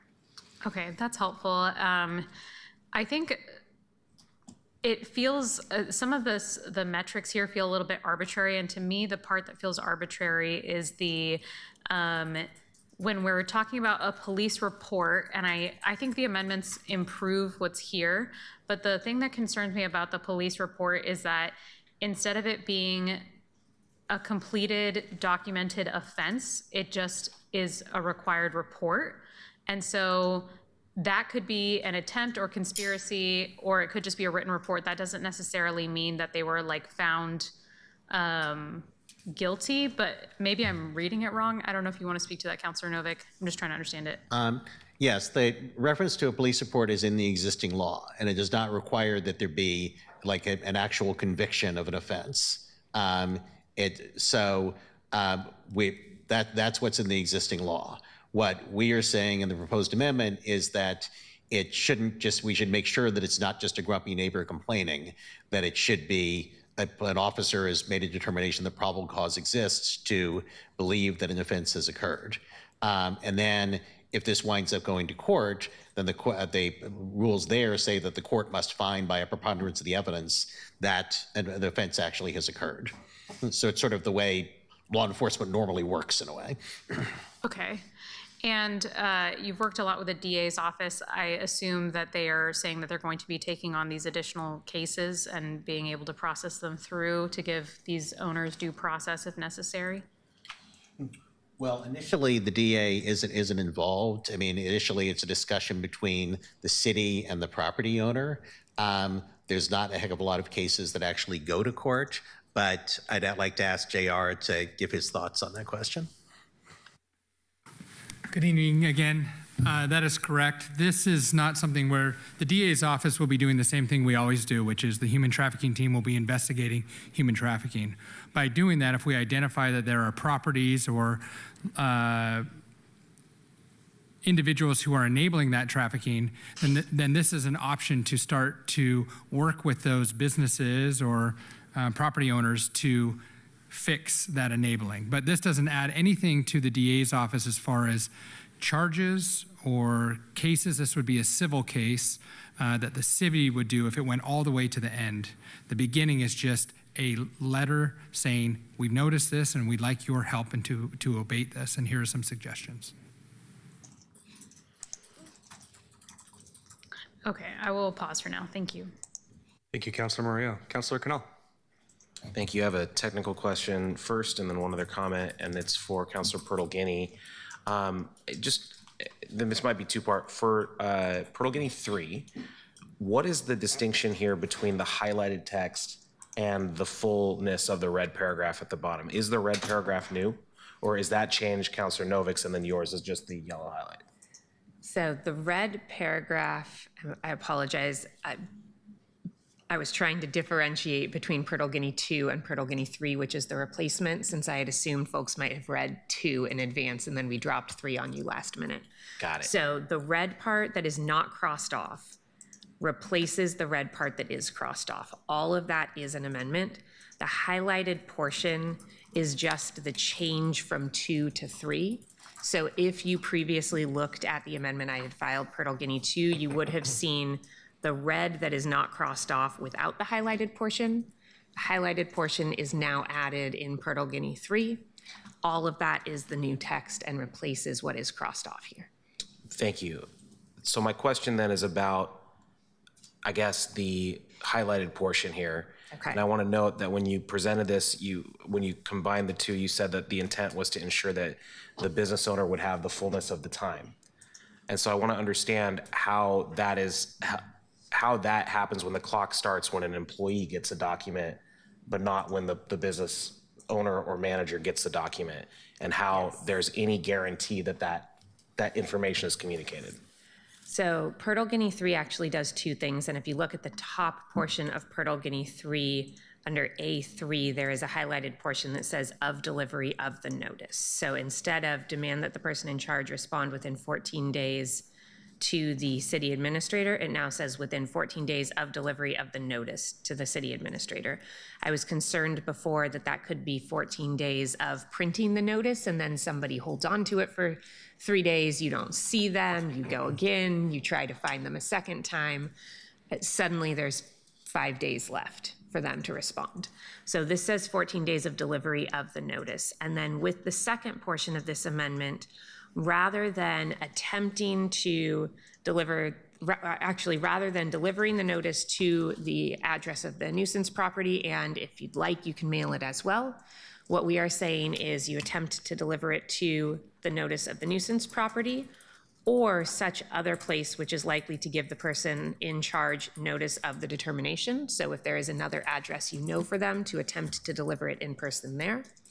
If you cannot find them at either address, then you can leave it with an employee and mail it to any other additional addresses that you have on file. So there is still a hole here. There is still a hole that if you cannot find this person, you leave it with an employee and they don't pass it along. What I was trying to do here in adding the second attempt at hand delivery and the requirement that it's then mailed, as opposed to just a single attempt at hand delivery and then the option of mailing it, was to say that we need to try every way that we have to reach somebody, while also recognizing that using our police time to go to a business 40 times to try to deliver this is probably not a good use of our resources, and at a certain point is predictably futile. So this is admittedly still leaving a hole there, but my attempt at finding where that balance point might be between every reasonable attempt to close that hole and the point at which we really just are not going to gain an additional outcome. Okay, so that opened up, thank you for that clarity. That opened up one thing that we should talk about later, which is I think the way the first one's written implies that the notice is being delivered to the city administrator or their designee, and I think that's not your intent from how you just explained it. And I just think it's kind of weird wording, and so I'd love to get some clarity on that. And then the other question I had is... Be 2 commas there to create a clause. Exactly. The other question is what constitutes an employee? And the reason I ask this is very specific, that many of these properties are family run, and as someone who had a father who had a small business and worked there, I was an employee, but not everybody is. Are people's spouses who are covering the front desk, are those sorts of things. I want to understand what constitutes an employee. Councilor, Council President, Councilor Novick, I think we may need to look to how that is defined elsewhere in statute. I don't think it's defined in this part of the statute, but I believe there is very likely some legal precedent we could turn to there. And frankly, Councilor, that was my suggestion. And what I was thinking of was like whoever's working the front desk. And you're right, maybe it wouldn't be an employee, so I'm open to some other description. Maybe to a person present a person working at the property. Yeah, I think part of the challenge here, and we'll talk about this when we get into the actual debate on it, is that you'd be looking at someone who is determining whether or not this is a person that constitutes a substitute. And that is more discretion being given, and that heightens all the concerns that we talked about in the committee. So I think it's worth exploring. The last thing I wanted to say is I would strenuously object to any consideration and vote on these amendments before the public has had their say. And in fact, due to the sheer magnitude of these amendments, would love to have some discussion after testimony, but before we get into the amendments on whether or not we should even be doing this here or referring it back to a committee. But there is no practice that we have had of not hearing from the public before non-sponsor amendments and even many of the sponsor amendments. Thanks. Thank you, Councilor Canal. So the package of amendments has been moved. I actually agree. They are on the table. They are available for the public to respond to. I would like to move to testimony first before we come back for further debate and vote on the amendments. If that's any further technical or clarifying questions, colleagues? Keelan, can we please call up any public testimony? We have 12 people signed up tonight. First up, we have Holly Brown, Kanan Patel, Robin Miller, Chelsea Passon, Adam Skiles.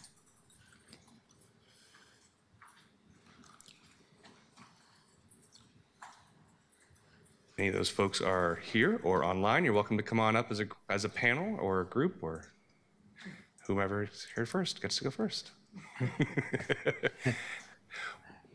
Welcome. Please introduce yourself for the record. Good evening, honored members of this council. My name is Chelsea Passon. My pronouns are she, they. I am a survivor of almost a decade of commercial sexual exploitation and human trafficking. I now serve our community at Safety Compass, a local nonprofit providing confidential advocacy and crisis response to survivors like myself. I have personally spoken with hundreds of survivors and lived experience experts, some of whom are actively engaging in the commercial sex industry, and some who were lucky enough to retire from the industry. Overwhelmingly, our stories are ones of violence and oppression, not of empowerment. I would like to take a moment to acknowledge the privilege I have in being able to speak here today. I have the inherent privilege of being a light-skinned person, in having my basic needs met, and in having the choice to offer testimony in front of this council. As we talk about bridging the gap of a law that already exists to become a more effective tool for safety, I invite everyone in this room to consider your own privilege.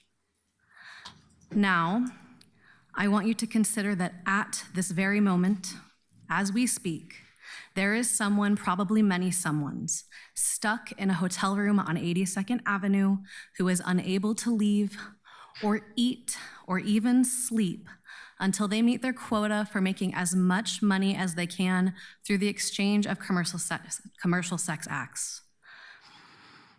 I hope no one else in this room ever has to experience the feeling that comes from the commodification of one's body for another person's pleasure. However, if that is something that resonates, you are not alone, and I offer you my solidarity. The responsibility of managing the safety of the city falls to our leaders. And if a law that was intended to create pathways to safety is ineffective, the responsibility to make adjustments falls upon this council. As you consider what adjusting this law means, I beg you to consider those most marginalized and vulnerable who do not have the privilege to be in this room today. I ask this council to please make the tools that interrupt an industry that profits from the commodification and harm of others actually effective, and amend Code Chapter 14B60. In an anti-violence movement that faces so much pushback because of a violent industry's profitability, it is the least that can be done. Thank you. Thank you so much for being here. Robin Miller is joining us online. Mr. President, I apologize. Representative Tran is available to testify remotely, and we often give electeds a privilege to testify early. So after the next witness, I would ask that we go to her. I would be happy to have Representative Tran after Robin finishes hers. Hi. Thank you. Hi, my name is Robin Miller. I'm here tonight as a survivor of commercial sexual exploitation or prostitution. And I'm here to speak in support of Portland City Code 14B.60. This ordinance isn't just necessary, it is lawful, and it is long overdue. I'm not speaking in theory, I'm speaking from lived experience. I was bought and sold on 82nd Avenue in Portland. I was raped on 82nd. I was beaten. I lived under constant control and threat. I was moved up and down 82nd through motels. Places where everyone knew what was happening and where no one intervened. These motels were not just and are not just neutral spaces. They're hubs of exploitation, and they're places where my life was at risk. And I'm also an advocate, and I've been serving victims and survivors of trafficking for 12 years, countless, and I would say the same for them. So when we talk about nuisance properties, let's be honest about what that means. We're talking about locations where exploitation is allowed to flourish, where systems fail to interrupt violence, and that violence is predictable, patterned, and preventable. I often we keep hearing this argument that passing this ordinance will push the sex trade somewhere else, somewhere more dangerous. And I'm wondering, I can't figure it out. Where is this somewhere else? Where is this more dangerous place? More dangerous than being trafficked in plain sight in known locations where violence is normalized and profits are protected. More dangerous than motels where buyers come and go all night, where women are isolated behind closed doors, and where no one is accountable. The reality is exploitation already happens in dangerous places. This ordinance does not create danger, it disrupts it, the conditions that allow it to continue to go unchecked. What this ordinance does is create accountability. It says that property owners and those connected with the spaces cannot keep ignoring repeated harm. It gives the city a tool to intervene when patterns of exploitation are clearly established. Let's be clear, doing nothing is not neutral. Doing nothing protects the status quo, and the status quo is violence. 1 second. You guys, I'm shaking. I don't ever shake like this. This ordinance will not solve everything, but it's a step toward interrupting systems that have allowed people like me to be hurt, and the people I serve to be hurt over and over and over again in the same locations with no consequence.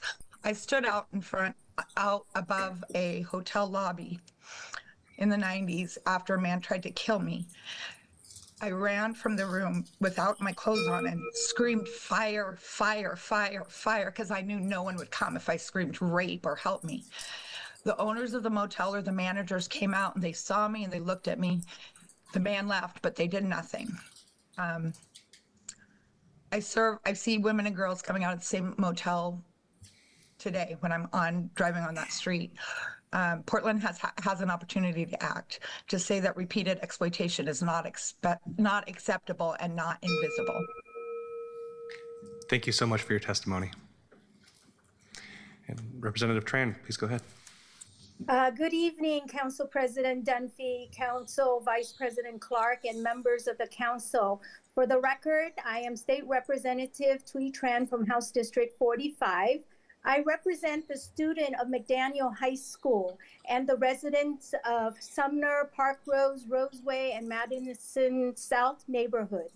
I come here today to stand with human trafficking advocates from across our city who are demanding that we finally stop looking the other way. This month, the Oregon Senate unanimously passed House Bill 4157 to support trafficking victims, sending it to the governor's desk. This state-level work is a direct response to the incredible activism of survivors who are now fighting for the freedom of others. During our committee hearing, a survivor shared a haunting story of being repeatedly assaulted and purchased in full view of the staff at the hotel near McDaniel High School. This hotel is still in business today on Northeast 82nd Avenue. We must be better leaders for our children, both for those being trafficked and for those who simply want to walk to school without witnessing human rights violations. The legislation we passed in Salem gives victims a voice in court. The amendment before you today gives our neighborhoods and students a voice in their own backyard. To be clear, this nuisance code update is not a magic wand that will solve every facet of human trafficking. It is a surgical tool. It is designed to address blatant, violent, illicit activity, crimes that often involve minors, by holding property owners accountable for what they allow to happen under their roofs and very close to their property. I want to directly address the concern regarding equity and potential overreach. This is not an attack on hotel owners, nor is it intended to displace the housing insecure or target consensual sex worker. I recognize these questions of whether it could be used to target minority-owned businesses. Every law carries the potential for misuse. However, the mechanism to prevent overreach is not to vote down focused, vital legislation as I believe this is. This mechanism is you, the council. It is your staff, it is the mayor, it is the police chief, it is other city leaders like myself, our constituents, and those that might be speaking in opposition today. It is our collective responsibility to ensure this tool is never used to unfairly target the vulnerable.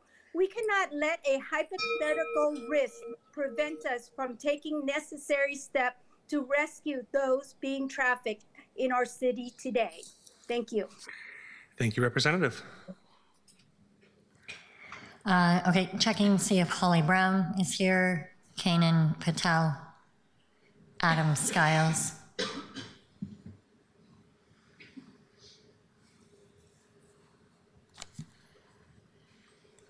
Welcome. Myself, Kanan Patel. I am one of the business owner on Sandy Boulevard. I am a motel owner. So one of the biggest problem we are challenging as of now is drugs and prostitution. Is drugs and prostitution. On reporting police frequently about the stuffs happening are in the property or outside the property. So we really get a good help from police. But when they are arrested, they get back out from the jail and the cycle is on and on. So we really need a help to cut off that cycle. So when a prostitute or a drug dealer is arrested, they come back out of the jail and they are still back in this area. So the crime rate is never going down. The crime rate is always going up and up. And as a mom of 2 kids, I never let my kids to walk on the streets on Sandy Boulevard. I used to take my kids away from Sandy Boulevard or 82nd Avenue.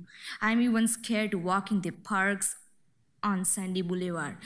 One of the incident happened with me last year was I was walking along with my 6-month child on the Sandy Boulevard. Some of the people, homeless people, they use like some knives and guns, because I was like, what is the reason of doing that? And the statement they gave me was, so you call the police on one of our friend who was dealing drugs outside your property, so we are gonna shoot your child. So I was like yelling, I need help, I need help. Some of the people gathered around me and they helped me to move around, to move my house. So it's a big challenge. We are fighting as a small business owners. We run property along with the families. I never let my child a lot of time to stay with me. I used to leave them with my in-laws because it gets harder for us to pay the bills.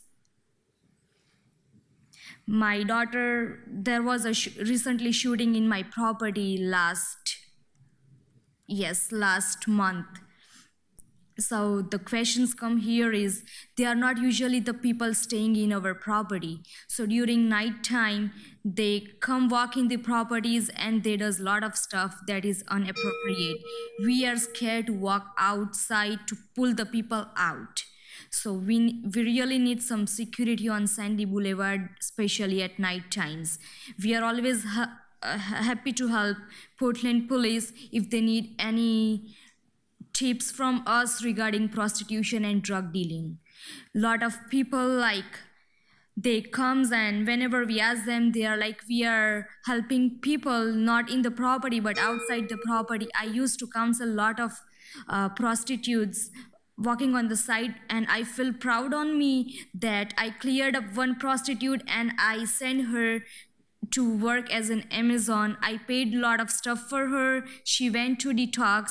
She got a good lady. She got her kids back and she owns the apartment on Sandy Boulevard, but she is clean. She got her daughter back and she's working on Amazon and 2 others' jobs.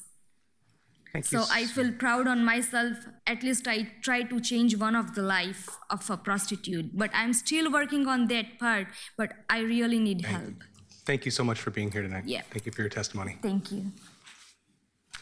Next up, we have Emi Koyama, Tommy Jarvis, Loretta Guzman, Zachary Lauritsen, Hannah Lewis.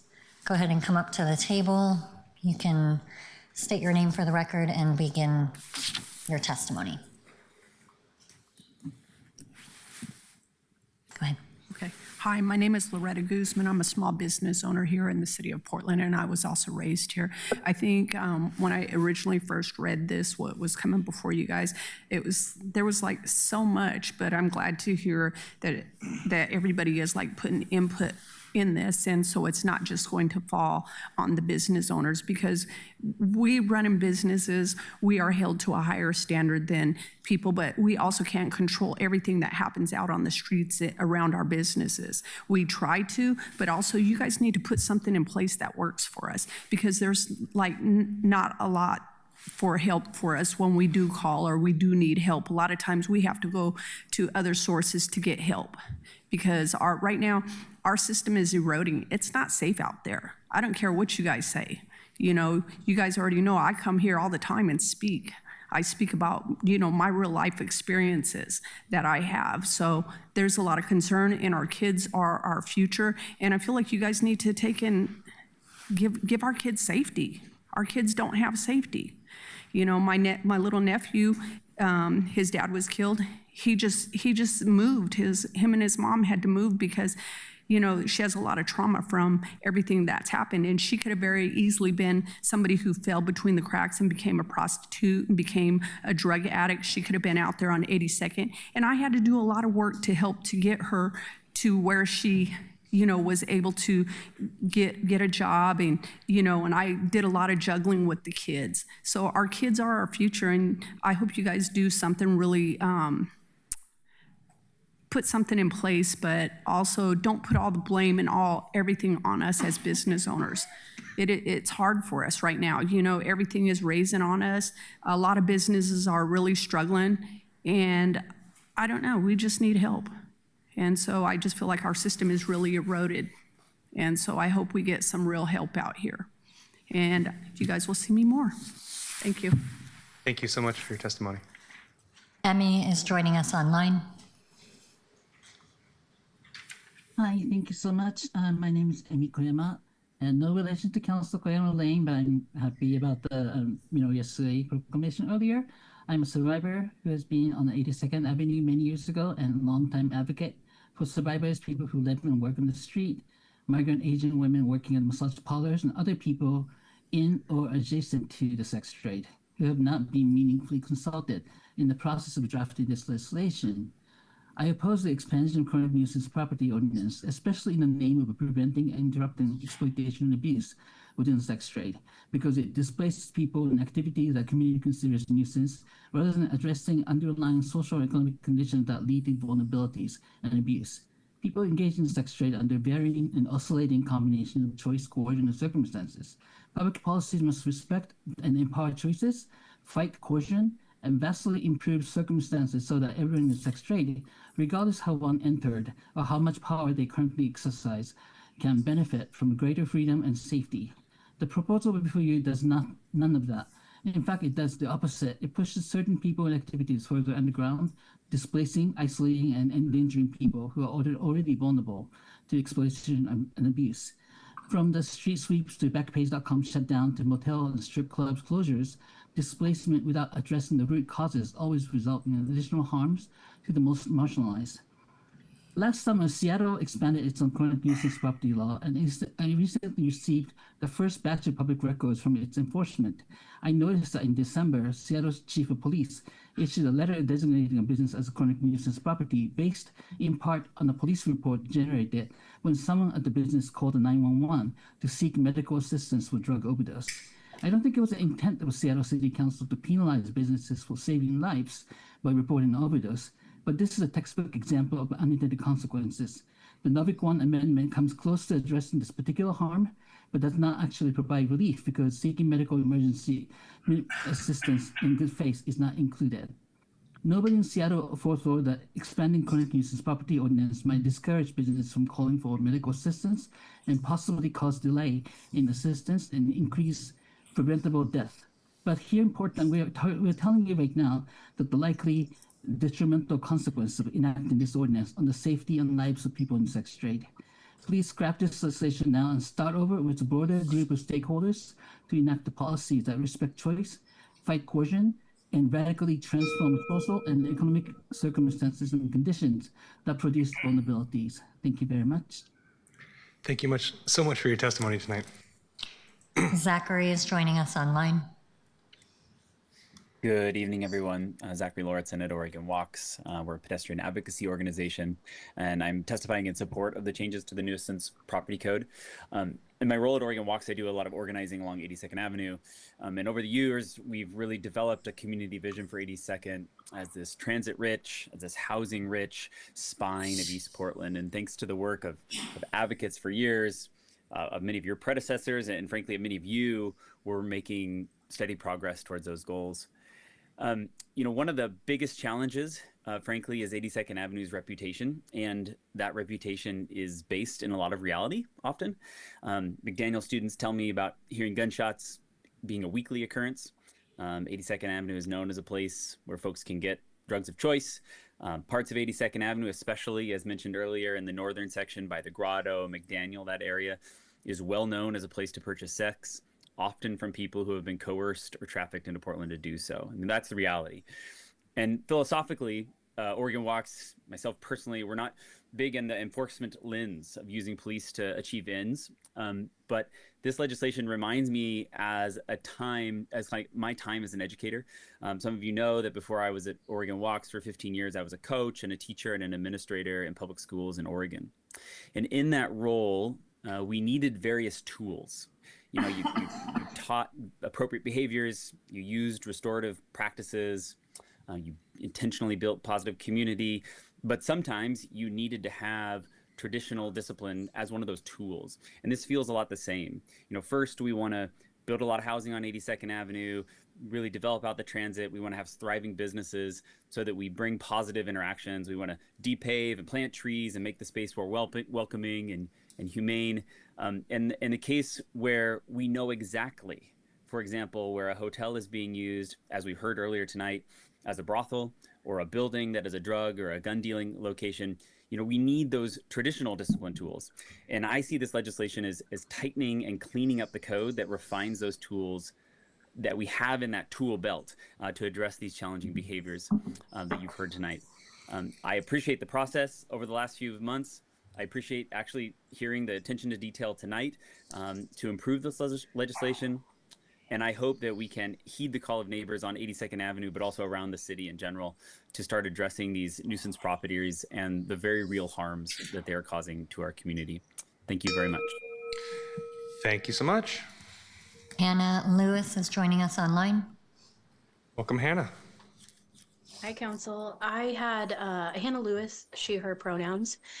I had a very well thought out testimony for tonight, but I'm going to go rogue because just hearing everybody's comments, the amendments, it's inspired me to share a stream of consciousness with you.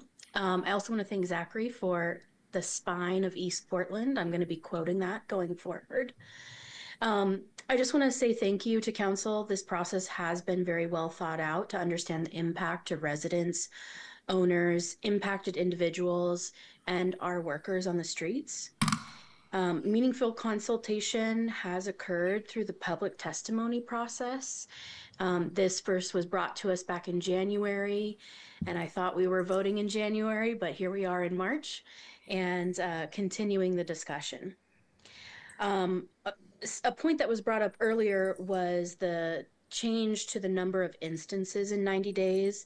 And I'm curious around that because gun violence and trafficking tonight is being referred to as a nuisance, but it's really so much more than that.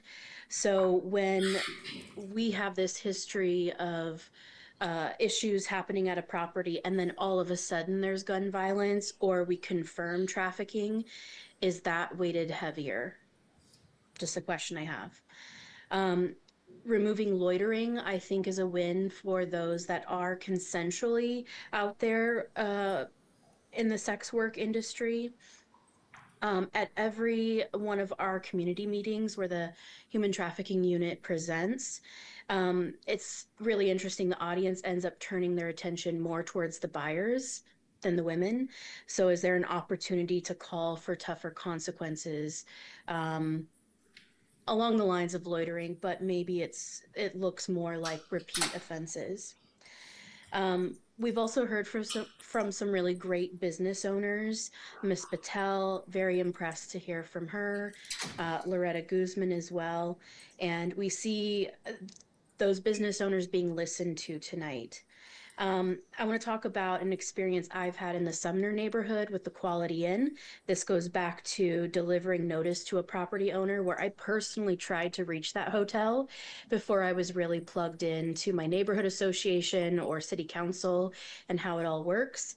And it went unanswered. So is there an opportunity to hold the property owner accountable for being contactable, and how many owners work in their businesses, train their staff, know how to support their staff with this nuance? And then just to add on to Rep. Tran's statement, for students, it's more than witnessing this. It's more than living among this. It's the fact that they are walking to school and they have a car slowly pull up to them and want to know their price. How can students respond to that? Just want to say thank you for your time and thank you for this process. Thank you very much, Hannah. Okay, next up, well, actually, let me check to see if Tommy Jarvis is here. Our last testifier is Tiliana Linseth, joining us online.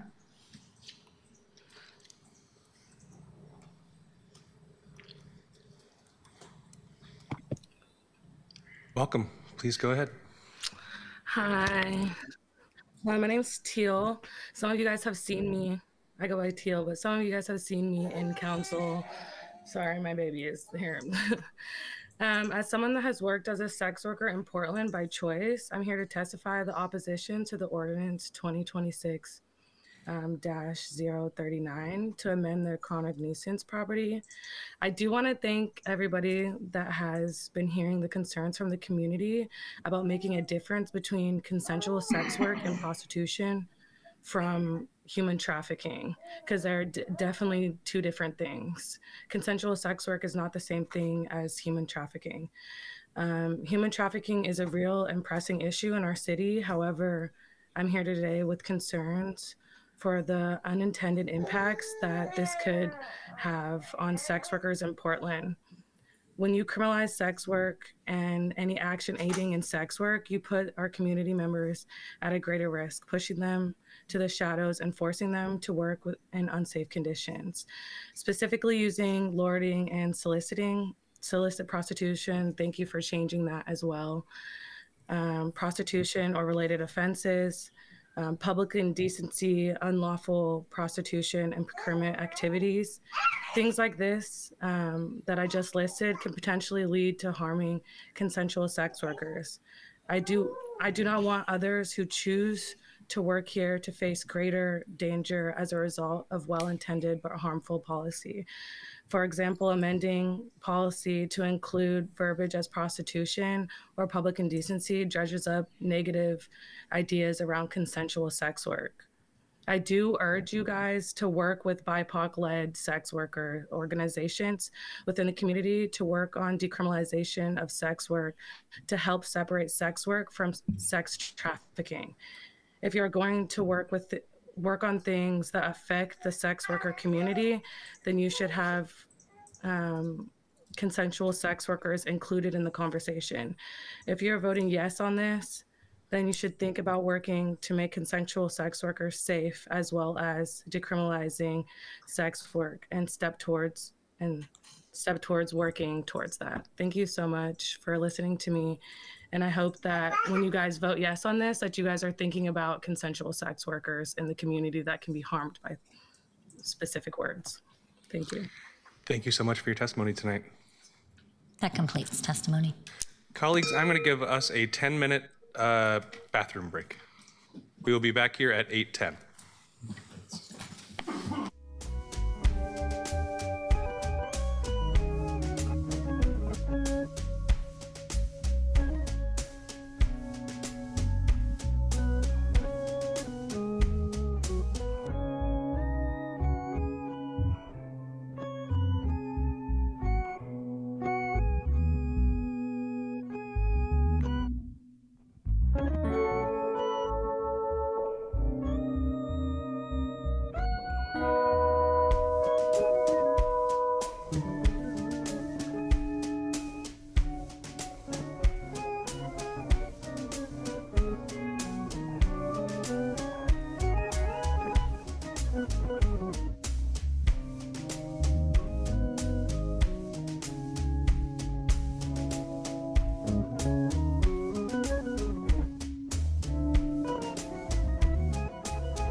And we are back. Thank you, colleagues, for getting back on time. We are now moving into council discussion. Councilor Avalos. Thank you. Yeah, colleagues, I testified on this proposal when it was in committee because I wanted to make sure that the people most likely to be impacted, particularly members of the sex worker community, were meaningfully included in the conversation. I appreciate that outreach occurred and that amendments were made, but I'm still hearing from community members who remain deeply concerned about the impacts. And so I want to take those concerns seriously and ask a couple of questions to get to the heart of that. So, and I don't know who will answer some of these. I see there's people in the audience. I'm assuming, Councilor Novick, you have like staff that are available to answer technical questions, yes? Yes. Okay, sounds good. Let's start here. So we have heard that this policy is intended to focus on buyers, not victims. So I was wondering if someone could explain how that distinction is operationalized in practice, especially when enforcement is tied to place-based nuisance designations.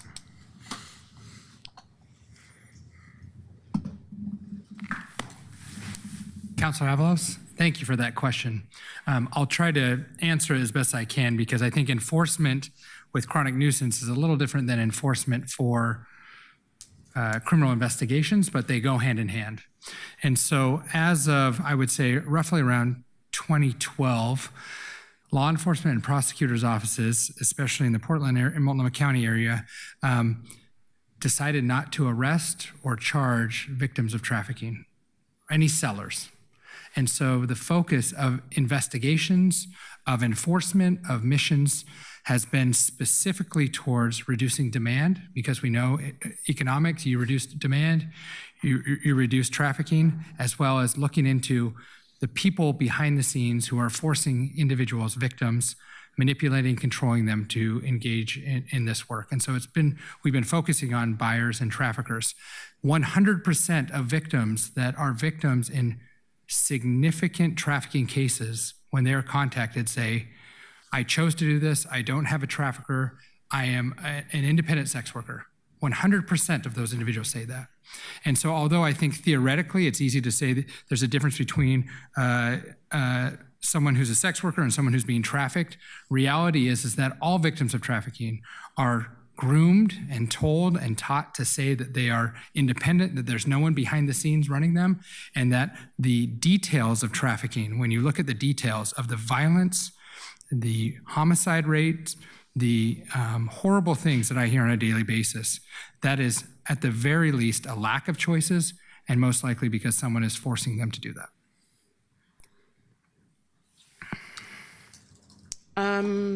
Okay, I don't think that answered the question, but I'm gonna move on. So my next question is, this ordinance still relies heavily on police reports and probable cause determination. So in communities, particularly in East Portland, where people may be reluctant to engage with law enforcement due to immigration concerns or prior experiences, how are we ensuring that this is not silencing victims or discouraging reporting? Yes, human trafficking is one of those, Councilor Avalos, human trafficking is one of those crimes that very few people come forward on their own. There's a lot of proactive investigations that go on. What I will say is probable cause is a standard in which warrants are, used to apply to search homes, the residents. Probable cause is the standard for officers to use to make arrests, to refer cases to the DA's office. So probable cause is the standard that I think is available to law enforcement in a day-to-day basis, in a daily basis for all sorts of things. As far as silencing victims, this only focuses on businesses and property owners in which we are trying to seek ways to reduce crimes on their businesses or related to their businesses. So I don't believe, in my experience, and I've been doing this since 2008, I don't believe that there is a mechanism here that would silence victims of trafficking because they're worried about what may happen to the business who enabled their trafficking, if that's the question. Okay. Let me move on to another one. So I appreciate the amendment to ensure that if a property owner calls to report their own property, that they will not be penalized. I understand the spirit of that amendment. However, I am still wondering, how does this ordinance protect tenants, small business owners, and immigrant-owned businesses from being penalized for activity they might not be aware of or have the ability to control? I heard a little bit of that in the testimony. I'm wondering if you can respond to how this ordinance will address that. Well, first of all, I want to point out that the ordinance amends existing law, and the chronic nuisance statute exists under existing law, and under existing law, the property owners can be held responsible for authorizing, for allowing illegal activity. What the underlying law does, and provide that if illegal activity is going on in a property, then the property owner is asked to take steps to abate that illegal activity. The property owner may or may not be aware of the illegal activity, but they're informed that this illegal activity is going on. Will you take steps to stop it? And then there's a back and forth between the property owner and the city about what those steps might be. So the property owner isn't penalized for conduct they weren't aware of. They're told, here's conduct that's going on, and will you take steps to address it? I also want to note that we're discussing the amendments now, and Are we? Yes, we're not discussing the underlying measure. But which amendments? All of them? It was a package Yes. of amendments. Right. Yeah, there was a move. The package of amendments had been moved and seconded. Okay. So we are. I still think my questions are relevant, but thank you for letting me know. Yeah. Okay, my last question is, what evidence do we have that nuisance property designations, and I am aware that you are amending an existing ordinance, but my concerns are that the amendments are making it worse, not better. So what evidence do we have that nuisance property designations reduce trafficking or exploitation rather than simply moving it elsewhere? And specifically, what are the metrics that you're using to determine whether this ordinance is actually improving safety?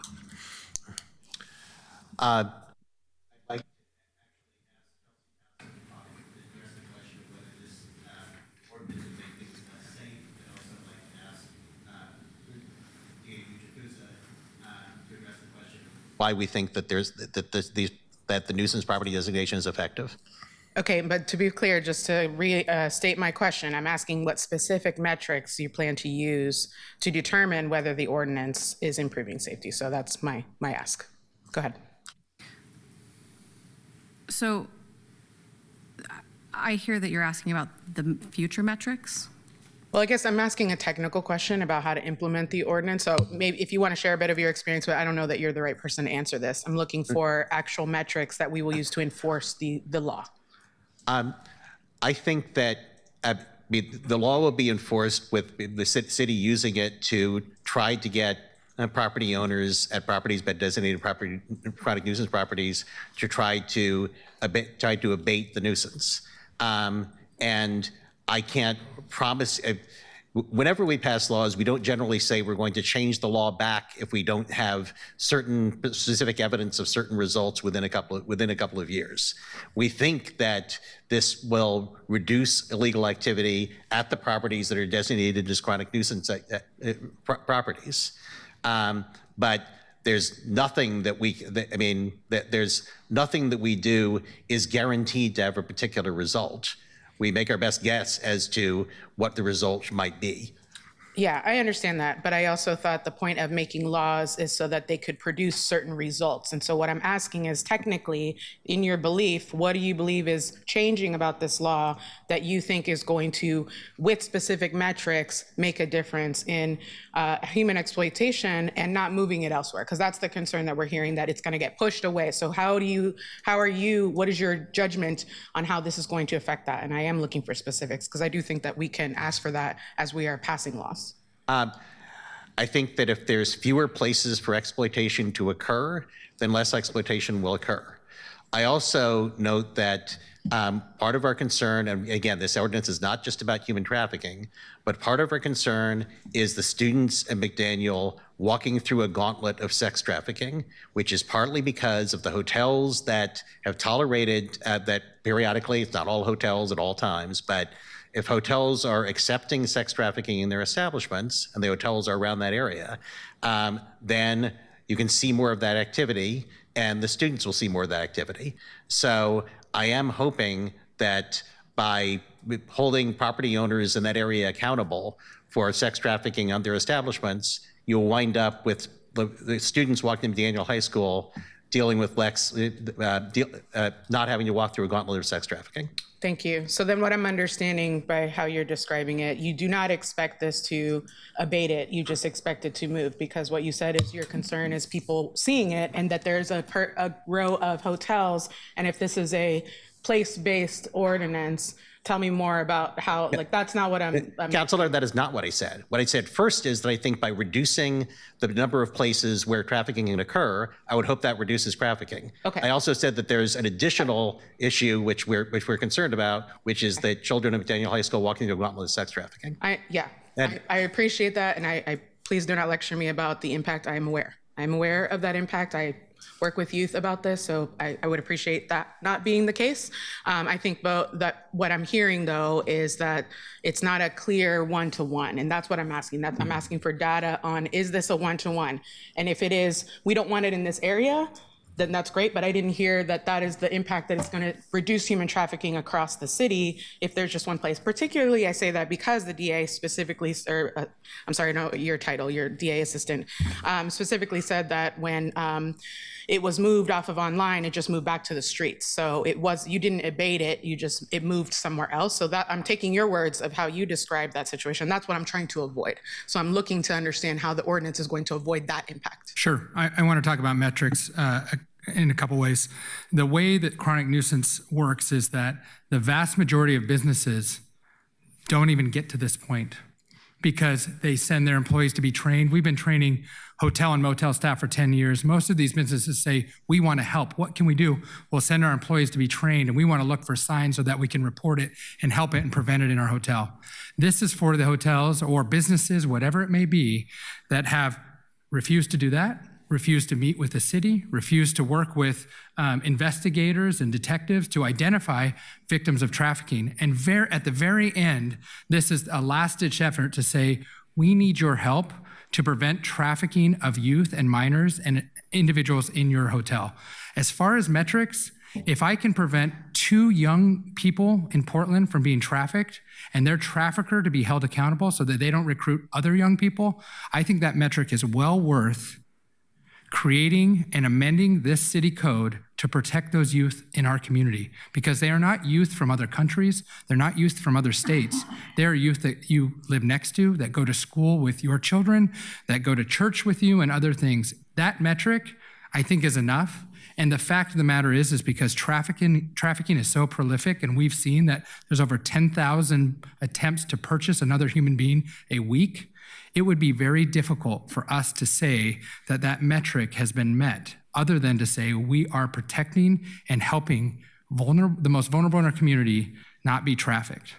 And when I said it moved from one place to another, absolutely. I didn't say it increased or stayed the same. I was just saying about the general movement of what we see was from street level to online to back to the street. I'm not saying that the same numbers happened in each movement. All I was saying is that that's what we've seen in a historical look at trafficking in the city. But have you seen a reduction then as a result of that? Or are you saying that it's just moving from? Absolutely, we've seen a reduction in it. Okay. Well, I appreciate the values statements. Again, I'm looking for facts. I'm looking for metrics. So that's what I'm trying to seek out. I agree with the values. I obviously care a lot about this, especially as a survivor of sexual abuse. So this is very personal to me too. So I would appreciate having a little bit of deference for the fact that I'm coming from my own lived experience and that there are people in my community that are experiencing the result of exploitation by further pushing this into the shadows, and especially immigrant communities. And that's what I heard from the immigrant communities that I talked to in a workshop, that they are concerned that women are being pushed into trafficking or they're being pushed into sex work because ICE is stealing their permits. They have no way to work. And so for them, it's the choice between working for sex or feeding their family and keeping a roof over their head. And so I think it's important that we're naming these as the real impacts and the people that are being affected by that. And this is not some ideological thing. This is a real impact that I'm seeing in the district. And I think it's important we voice that. I'll say that for now. And thank you. I'll yield the rest of my time. Thank you. Thank you, Councilor Avalos. Mr. President, I'd like Chelsea to have an opportunity to weigh in on her views of whether this would simply push sex work into the shadows. I would appreciate that, but I think I've asked my questions, and if I have more, I will ask them. I thank you for your perspective, but I think I'm done with my questioning, and I'm not asking for further. Thank you. I'm going to move us forward. Thank you. Thank you. Councilor Green. Thank you, Mr. President. Thank you to everyone who testified today. I also read through the volume of written testimony as well, so I want to thank folks for submitting that. I'm going to speak just to the amendments on the floor as a package.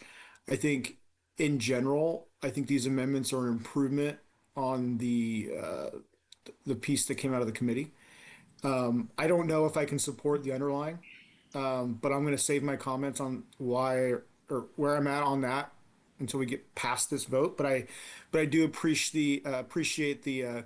I want to call out specifically. I appreciate the amendment. I think it's Novick 3 maybe that struck the explicit reference to solicitation of prostitution and just replaces it with the human trafficking citations to ORS.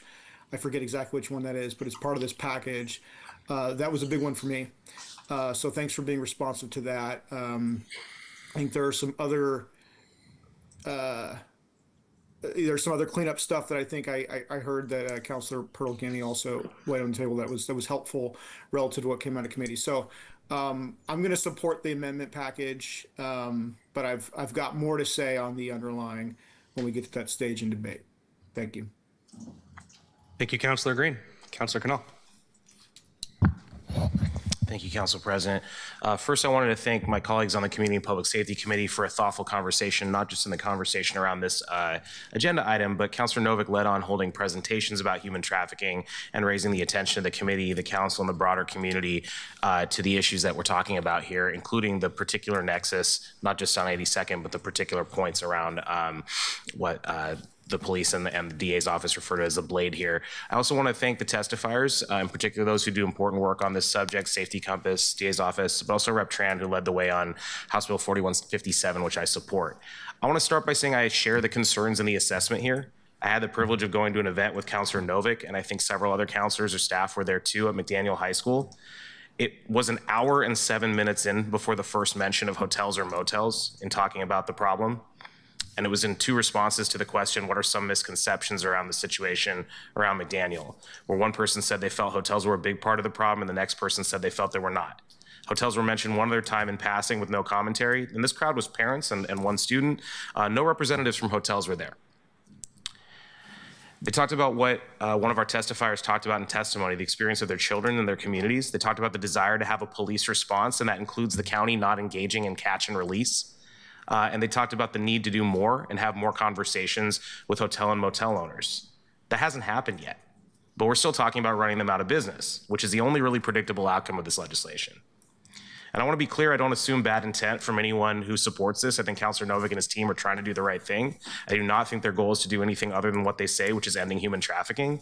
But I have to say, and this is underlying my vote on every amendment, that one of the most dangerous things a person with decision-making can do, a decision-making authority can do, is to recognize a real problem and say, we have to do something.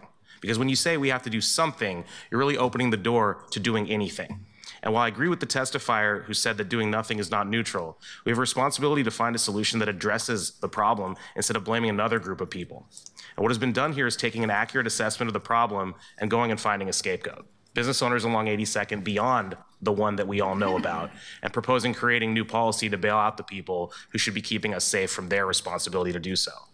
The sponsor noted that the fundamental question this ordinance poses is, to what extent do we think property owners have an obligation to make sure their properties aren't being used as a base for certain sorts of illegal activity, such as human trafficking or drug dealing? And I disagree with what that question we're being asked to answer is. In my interpretation, the fundamental question of this ordinance is whether or not the responsibility for addressing an observable, geographically limited pattern of a particular type of crime, which is to say human trafficking along 82nd and the area there is, resides with the police, or whether or not we should allow the outsourcing of that responsibility to private business owners. And there are ancillary questions as well to this. I'll name two. How does this affect other businesses? How would it affect yours? At what point does something within 200 feet of your business become your fault? Would we consider the Stadium Superette a chronic nuisance property because they're surrounded by some significant criminal activity, and perhaps some of those people have purchased something in the past from the Superette? And I'll note that that's in the original code. That's not part of Councilor Novik's proposal here. This idea that you are responsible for something within 200 feet of your business if someone's purchased something from your property. And secondly, why have we not implemented council guidance to move overtime dollars to the police's human trafficking unit? The commanding sergeant of that unit has said that in years past there was overtime available for human trafficking and said that there are no hours available for them now, despite a council-approved budget note saying to move overtime away from protest response and community presence to a suite of community needs, including human trafficking, and PPB data showing that they presented in our committee that the overtime spending on protest response and community presence did go down, but that overtime spending on those community needs did not go up. I'm not opposing this legislation without offering an alternative. I would think we should do a two-part alternative, which is to first get PPB to follow the budget guidance approved by the City Council and give the human trafficking unit the resources we said to, and for the DA's office to commit in public to stopping catch and release, which we've heard from some of the business owners here for the kinds of abuses that we're talking about. And let me also say that I support using existing law, criminal law, yes, but also other legal structures like eminent domain to address the specific nuisance property that is at the center of what we're all talking about here. I understand that this law will target all hotels and motels, but the examples people are giving, many of them focus on a single property near McDaniel High School. We don't need to name them, but everyone knows the state of the property and the state of public safety in that area.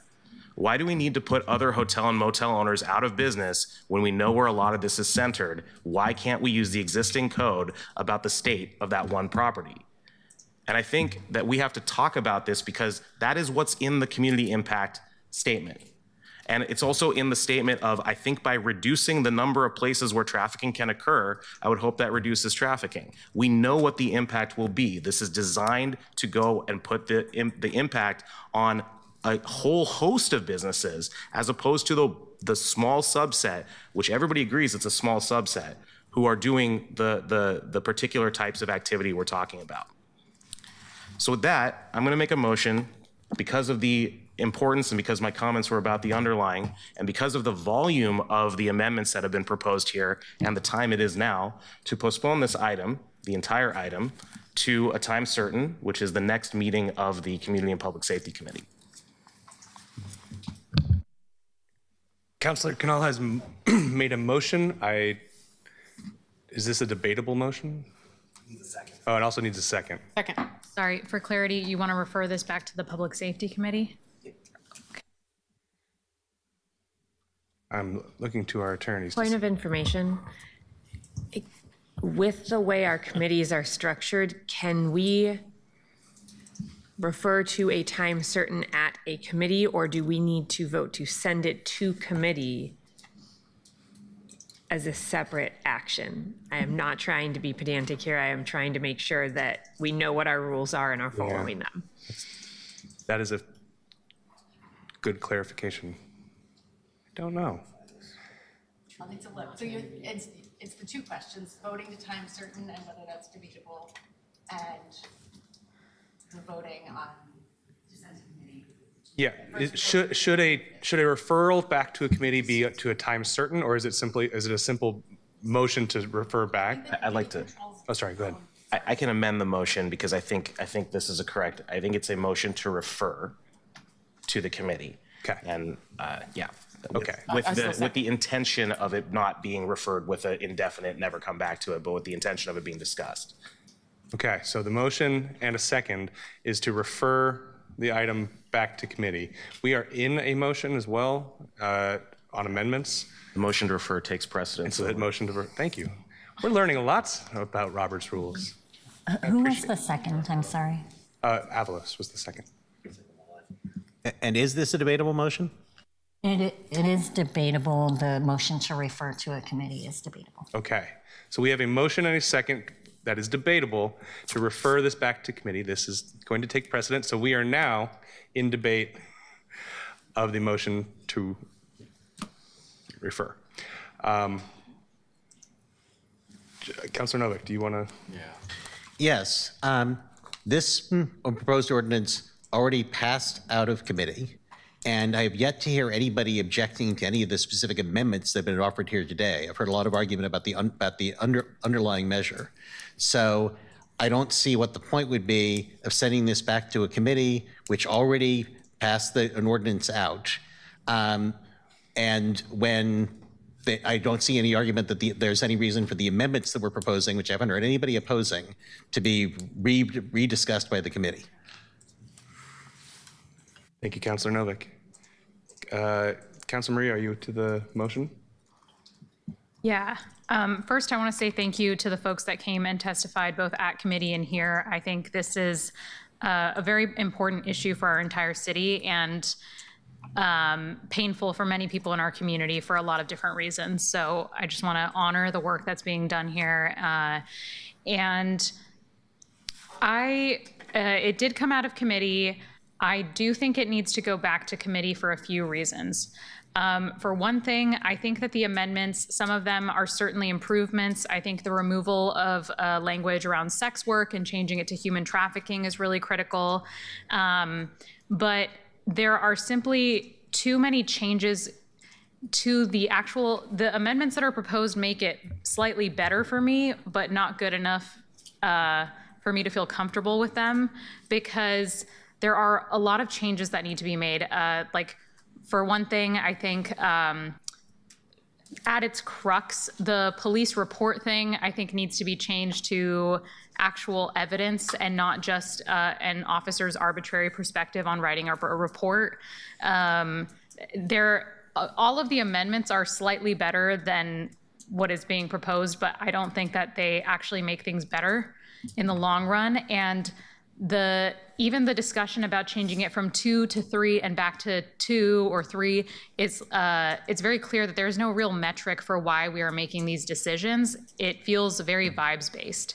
And the majority of what we have seen as far as data collected from the ACLU is that chronic nuisance ordinances actually reduce public safety because they can incentivize landlords to repress crime reporting and evict victims.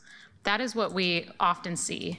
So I don't feel comfortable with this as is. And I think that this is a very complicated policy that just requires a bit more discussion in committee. We had some time for discussion.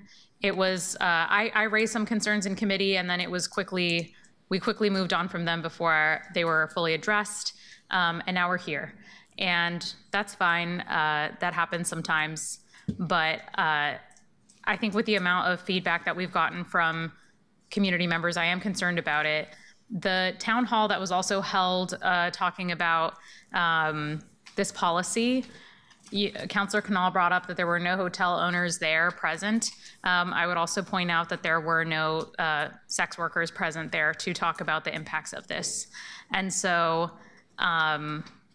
I just don't feel comfortable with this as is, and I think it does need further research and discussion.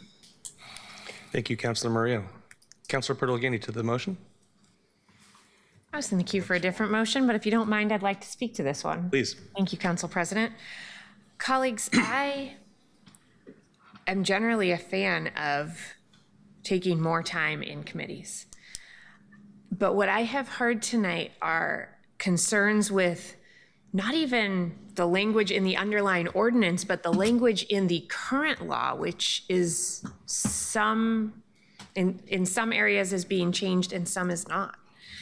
I am hearing a lot of concern with the extent of the amendments, but what I see are a few amendments that don't change the direction of the underlying ordinance and directly respond to concerns that have been raised, perhaps not all of them, but many, and folks saying that it is making it better.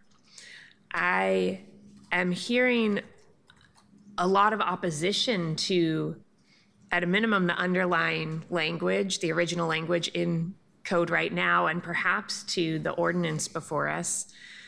But I'm not hearing an interest in changing this policy, perhaps an interest in other changes to the current code, but not this policy.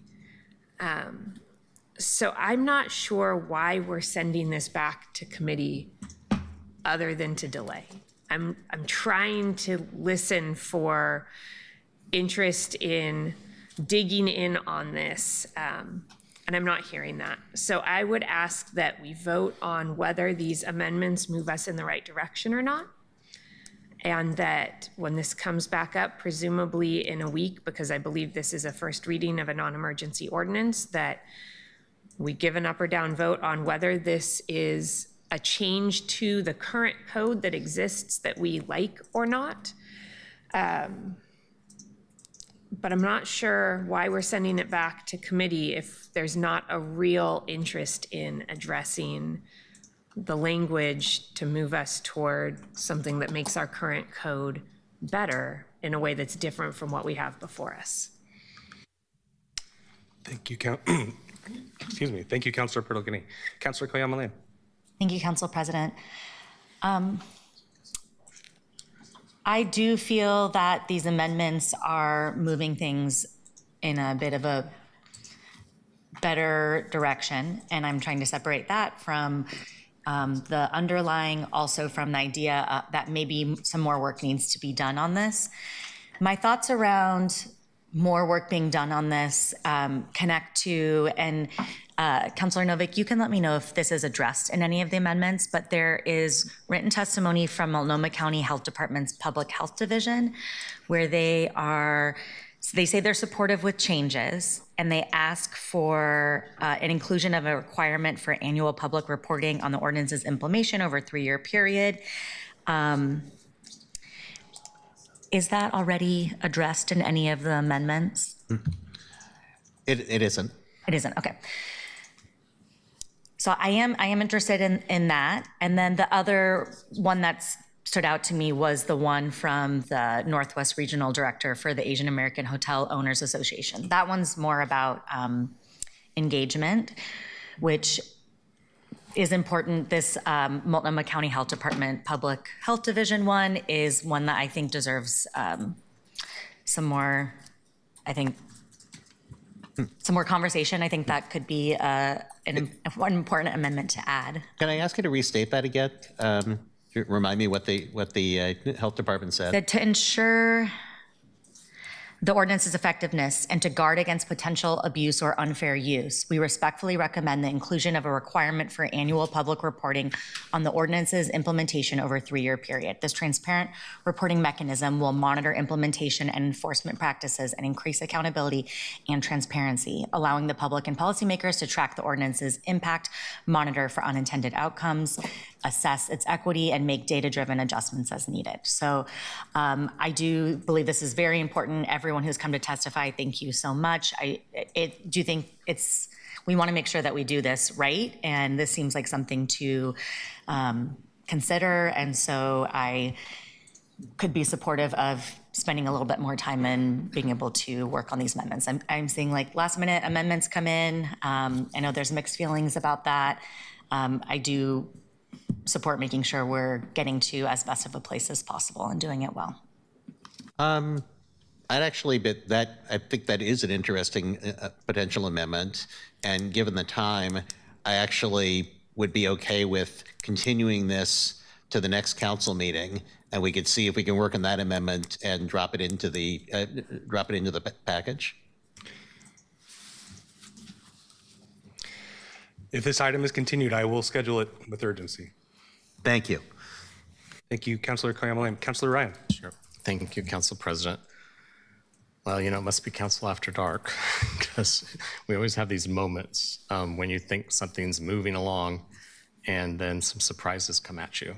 I'm not in support of putting this back to the committee. I am good with it going back to the council. So I hope that it stays in the lane of the council. I really just want to say a couple things. I really appreciate Council Novick's solid and comprehensive work. You connected the dots with those closest to this issue, providing safety for those who understand sex trafficking system. It's very complex. Victims, family members, DA's office, hotels, schools, neighbors, police, And thank you all for being here. Many of you are still here in the audience. I also really want to take a moment, like we all have, to thank you all for those who testified. It was outstanding testimony. You're brave, you're courageous, and you're also fighting for those who don't have a voice. How many times do we have to hear the average age of mostly young women? There's also men, there's also boys. That often gets dismissed.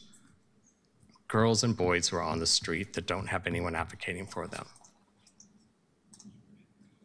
Your lived experiences, your advocacy for children and youth inspired me. It really did capture my heart.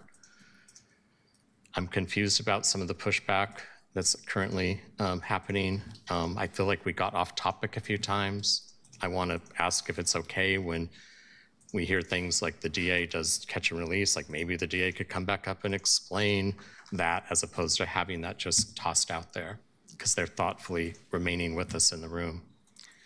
Anyway, I want to end by saying these are really thoughtful amendments. Thank you, Councilor Pertagini and Novak. You could tell you really worked well together to make these even more thoughtful and improve this legislation, which everyone seems to agree they have. So I look forward to supporting those when we ever get to vote on them. And I would like to hear a response from the DA on that statement, because it was a very heavy statement. And I think it's important for transparency in government to allow that. I will definitely do that, but we're going to get through this discussion of the motion first. Sorry, Councilor. It's okay, cool. As long as we have transparency in government. Absolutely. Councilor Cannell. Yeah, so first, I repeated a statement from testimony. I want to just be very clear about that. But it's also something that I've heard from many of the people who've weighed in on this. And I wish that people had paid attention to the testimony in committee, where I think some of the folks may have given up on our willingness to listen on this after it got referred out. But you know, that testimony still exists, and I'm grateful that Councilor Koyama-Lane referred to the written one. I want to stress that I do not think that all the amendments are improvements. I think a couple of them are. I will, if this fails, I will be dividing out the amendment package. I think it's in a rewrite of most of the legislation, and it doesn't make sense to do that here after the ordinance that we referred out was not the same as what it would be if these amendments all passed. Right? The committee referred out something that is very different from what will be heard in the later parts of this consideration because of the volume of amendments being proposed in a single package. And I think that's not exactly fair, but it's also broadly that in committee is where you can do the changing of direction. I think that's the better place to do it. I was asked by Councilor Novak if I wanted to put up amendments to it. I drafted one, I pre-filed it to get rid of the 200-foot requirement because I think it's ludicrous to have guilt by association. And again, that's not in the ordinance or the amendments today. It's in the original code that is being altered in the first place. But fundamentally, the purpose of this is to help make a law that is not currently being used, which is why I'm not focused on changing it. Help take a law that's not currently being used and provide as much discretion as possible to try and use it to go after business owners, not traffickers, business owners, for things that might happen 199 feet away from their property. And you know, when we have someone who comes up and testifies about it, and then they're accosted after they testify in opposition, that's a problem, right? For being a business owner. And I have a colleague who asked my motivation, who's also talked about how one of the most marginalized groups in Portland is business owners. And I think that's a fair point to raise. It is. And so if there's going to be a change in direction, I don't think it's fair for me to say, I'm gonna offer this small amendment and then it's a total change in direction.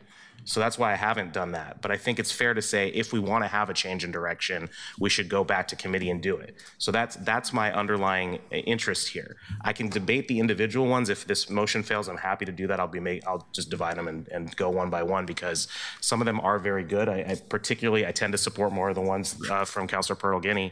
I also like a significant part of Novak 5, but there's other ones in here that I think are pretty problematic. And we've had this conversation before, and I was hoping to have a conversation on the underlying before amendments were limiting what we could talk about, because not knowing the direction the council knowing the direction the council would help me understand whether we're trying, what the purpose is of amending something to make it better when it's just not good, in my personal opinion. So that's what I was trying to get to, but because the amendment was allowed to be moved before, we've been stuck in this. So anyway, that's the rationale here. I would love to have consideration of it. If I wanted to kill this just completely off and say this isn't a real thing, it's not important, I wouldn't be proposing to refer it back to committee. I'd be proposing to postpone it indefinitely. But because I do think there is merit to talking about this actual problem and addressing it in a way that addresses it and doesn't go after a different situation, because I do think there are plenty of tools that, and I'd love to ask when the ADA comes up, what other tools exist when there is a single property that is the nexus of so much of this. I'll just put that into the ether, but that's my rationale for the motion. Thank you, thank you, Councilor Canal. Councilor Murillo. Oh, I'm sorry, briefly, colleagues, I will remind you, there is still another item after this, and if we do not start the item by 9 o'clock, we must move that to the next agenda. And that's in 10 minutes. So we are probably going to be moving it to the next agenda. Councilor Maria. Thank you. I just want to say, I have had to make the very tough choice of sending an ordinance back to committee when I was very certain, like fairly certain that based on the discussion at the dais that I had the votes to get it done. But my algorithmic price fixing ordinance, I realized that day that there was a legal issue that made the policy not as strong as it should have been to serve Portlanders. And even though it could have been an easy win that day, I made the choice to refer my policy back to committee for the good of the public. So it wasn't a cheap win. It did eventually pass, but I had to send it back to committee to fix the things that were wrong. And then it did come back to council and it passed, and I think it will do good. So when I say that I think this needs more discussion, I don't say that lightly, and I don't say that as someone who I've worked on a policy for months that I'm profoundly passionate about and had to make that tough choice. I think the issue here is that I don't just have issues with the amendments and not just with but with the whole underlying code. I think that's correct. But if we're going to revisit the law, then we should do it thoroughly and we should do it right. It doesn't make sense for us to piecemeal this and to not do it, to not address all of the impacts that this could have on communities of color, on businesses that are not actually causing harm directly. And this is exactly what we're talking about here. This is the purpose of committee, which is to make sure that we are fleshing out those conversations and addressing them. There are a lot of people that we have heard from, mostly in written testimony and to our offices, who are also experts on human trafficking, who have studied this issue extensively. And the committee, we discussed some of these things, but there were also, frankly, a lot of amendments that came out after committee, which means that we didn't have time to process them. And that's okay. I'm totally someone who has brought amendments last minute as well. But when you have about 6 amendments to process to code for code change, that is a very substantial, I would say. And I have been chided before and told that if I'm making substantial changes to a policy, that it needs to go back to committee to be processed. So what I'm hearing is, frankly, a lot of vibes-based policy making around the 3 versus 2. There is no evidentiary basis for some of these adjustments that we're making.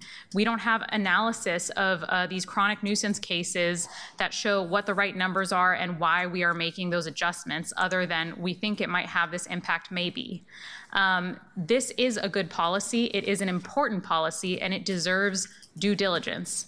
And so, again, I say this truly as someone who understands the position that it is to send a policy that you care about, that you've worked on really hard, back to committee. But I think that that is the right choice, because there's just too much to process with this policy. There's too much drafting, and the amendments don't cut it either. But if it does come to that, I agree with Councilor Canal. I would also approve to divide the question on each amendment and have that discussion there so that we could draft it to its full capacity. Thank you, Councilor Murillo. Councilor Novick. First of all, thank you, Mr. President. Councilor Canal and Councilor Murillo were on the committee. I do not recall them saying that they had a list of amendments they'd want to make, except Councilor Canal had one to amend the underlying ordinance to eliminate the within 200 feet and have it just be on the property. So it was not like they offered a bunch of amendments that were voted down. So I don't see why they think that we would benefit from further discussion in committee. As the amendments we're talking about today, they're pretty straightforward. They're not hard to understand. One of them is instead of 2 in 90 days, 3 in 90 days. That softens the proposal a bit. The others are instead, Councilor Pertolgini is proposing that whereas the current law says that you can serve the person in charge by first-class mail, she wants there to be personal delivery to the property. That is not a very complex proposal. Another proposal is currently under the existing law, you can base the determination of whether something is a nuisance property is based on a police report. And Councilor Pertolgini and I decided that a police report, it should specify what the police report might say. This is not like, we don't have a whole bunch of like big, long, complicated things. They're pretty simple things. And I do think that my colleagues do simply want to delay. I don't think they see any reason to think that sending this back to committee would make any difference. They don't like the underlying law. They don't like the proposal. That's not going to change. Thank you, Councilor Novick. Councilor Avalos. I think what we're saying is that there is plenty of written testimony, testimony from community, emails we are all receiving from constituents, our own experiences. That is what we are saying is the reason it needs to go back to committee. So there's your answer. Thank you, Councilor Avalos. Colleagues, seeing no one else in the queue, Keelan, can we please call a roll on the motion to refer?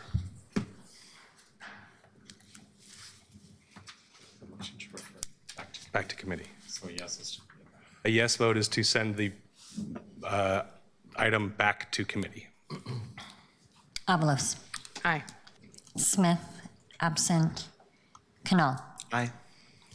Pertolgini. No. Ryan. No. Koyama Lane. No. Murillo. Aye. Novick. No. Clark. No. Green. Aye. Zimmerman.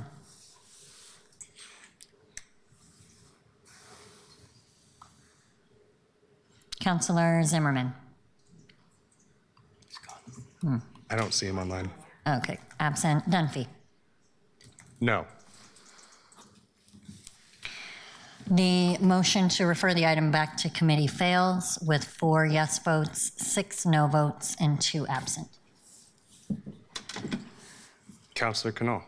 I move to divide the question of the amendment package into all of its subsidiary parts, and I will probably make a motion to divide some of them further, but I'm happy to defer to whatever order Councilors Novick and Pertolgini would like to go in. Okay. Either one, Yeah, before we move on, I did promise the ADA if he would be able to answer that specific question. I know it's late. I'll be very quick. I was surprised. Councilor Ryan, thank you for bringing that up. I was very surprised by that reference to catch and release. There is no one more concerned about that than the district attorney's office. The district attorney's office every day in the judicial courts requests individuals be held, requests bail be made, and file preventative detention hearings to hold people.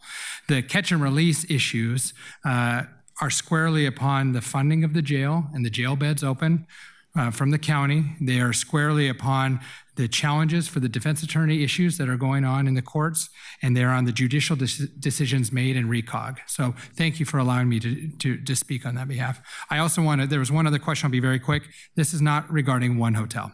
This is not regarding one motel. This is not regarding one specific part of the business. Part of the reason chronic nuisance works is because there are all these motels and other businesses that are doing the right thing. The vast majority are saying, we don't want this, we want to report this, we're spending money and resources to make sure this doesn't happen. And I just want to bring that up. Thank you for your time. Thank you very much. Councilor Novick. Oh, I'm sorry, the motion to divide. Okay, there we go. Thank you, Councilor Novick. Wasn't going to speak to the motion to divide. I just wanted to say that given that it's 9 o'clock and Councilor Koyama Lane and I have already agreed that we're going to work on an additional amendment, that means that we're not going to vote on these amendments and then send this to second reading next week. So I think it makes more sense for us to recess and take this up at the beginning of the next meeting. I agree. It being 9 o'clock right now, Do you want us to do the next, open up the next item? we are not able to read the last item. So these two, it's too late. These two items will be continued. And we are out of time, so what information? Please. Oh, they will be continued to. Before you adjourn the meeting. Yeah. You can suspend the rules with 9 votes if you want to do the grant thing. Okay. That's in the ordinance. How do we move out of the item we're on? You just passed it to second. Okay, You just great. passed it on to. All right, so the item is continued to the next. So I will, it's suspending, so I will move to suspend the rules to allow for it. Keelan is, I'm sorry, staff was just released. there you go. That item. Good try. We will get to it next time. Colleagues, with that, these items will be continued and we are adjourned.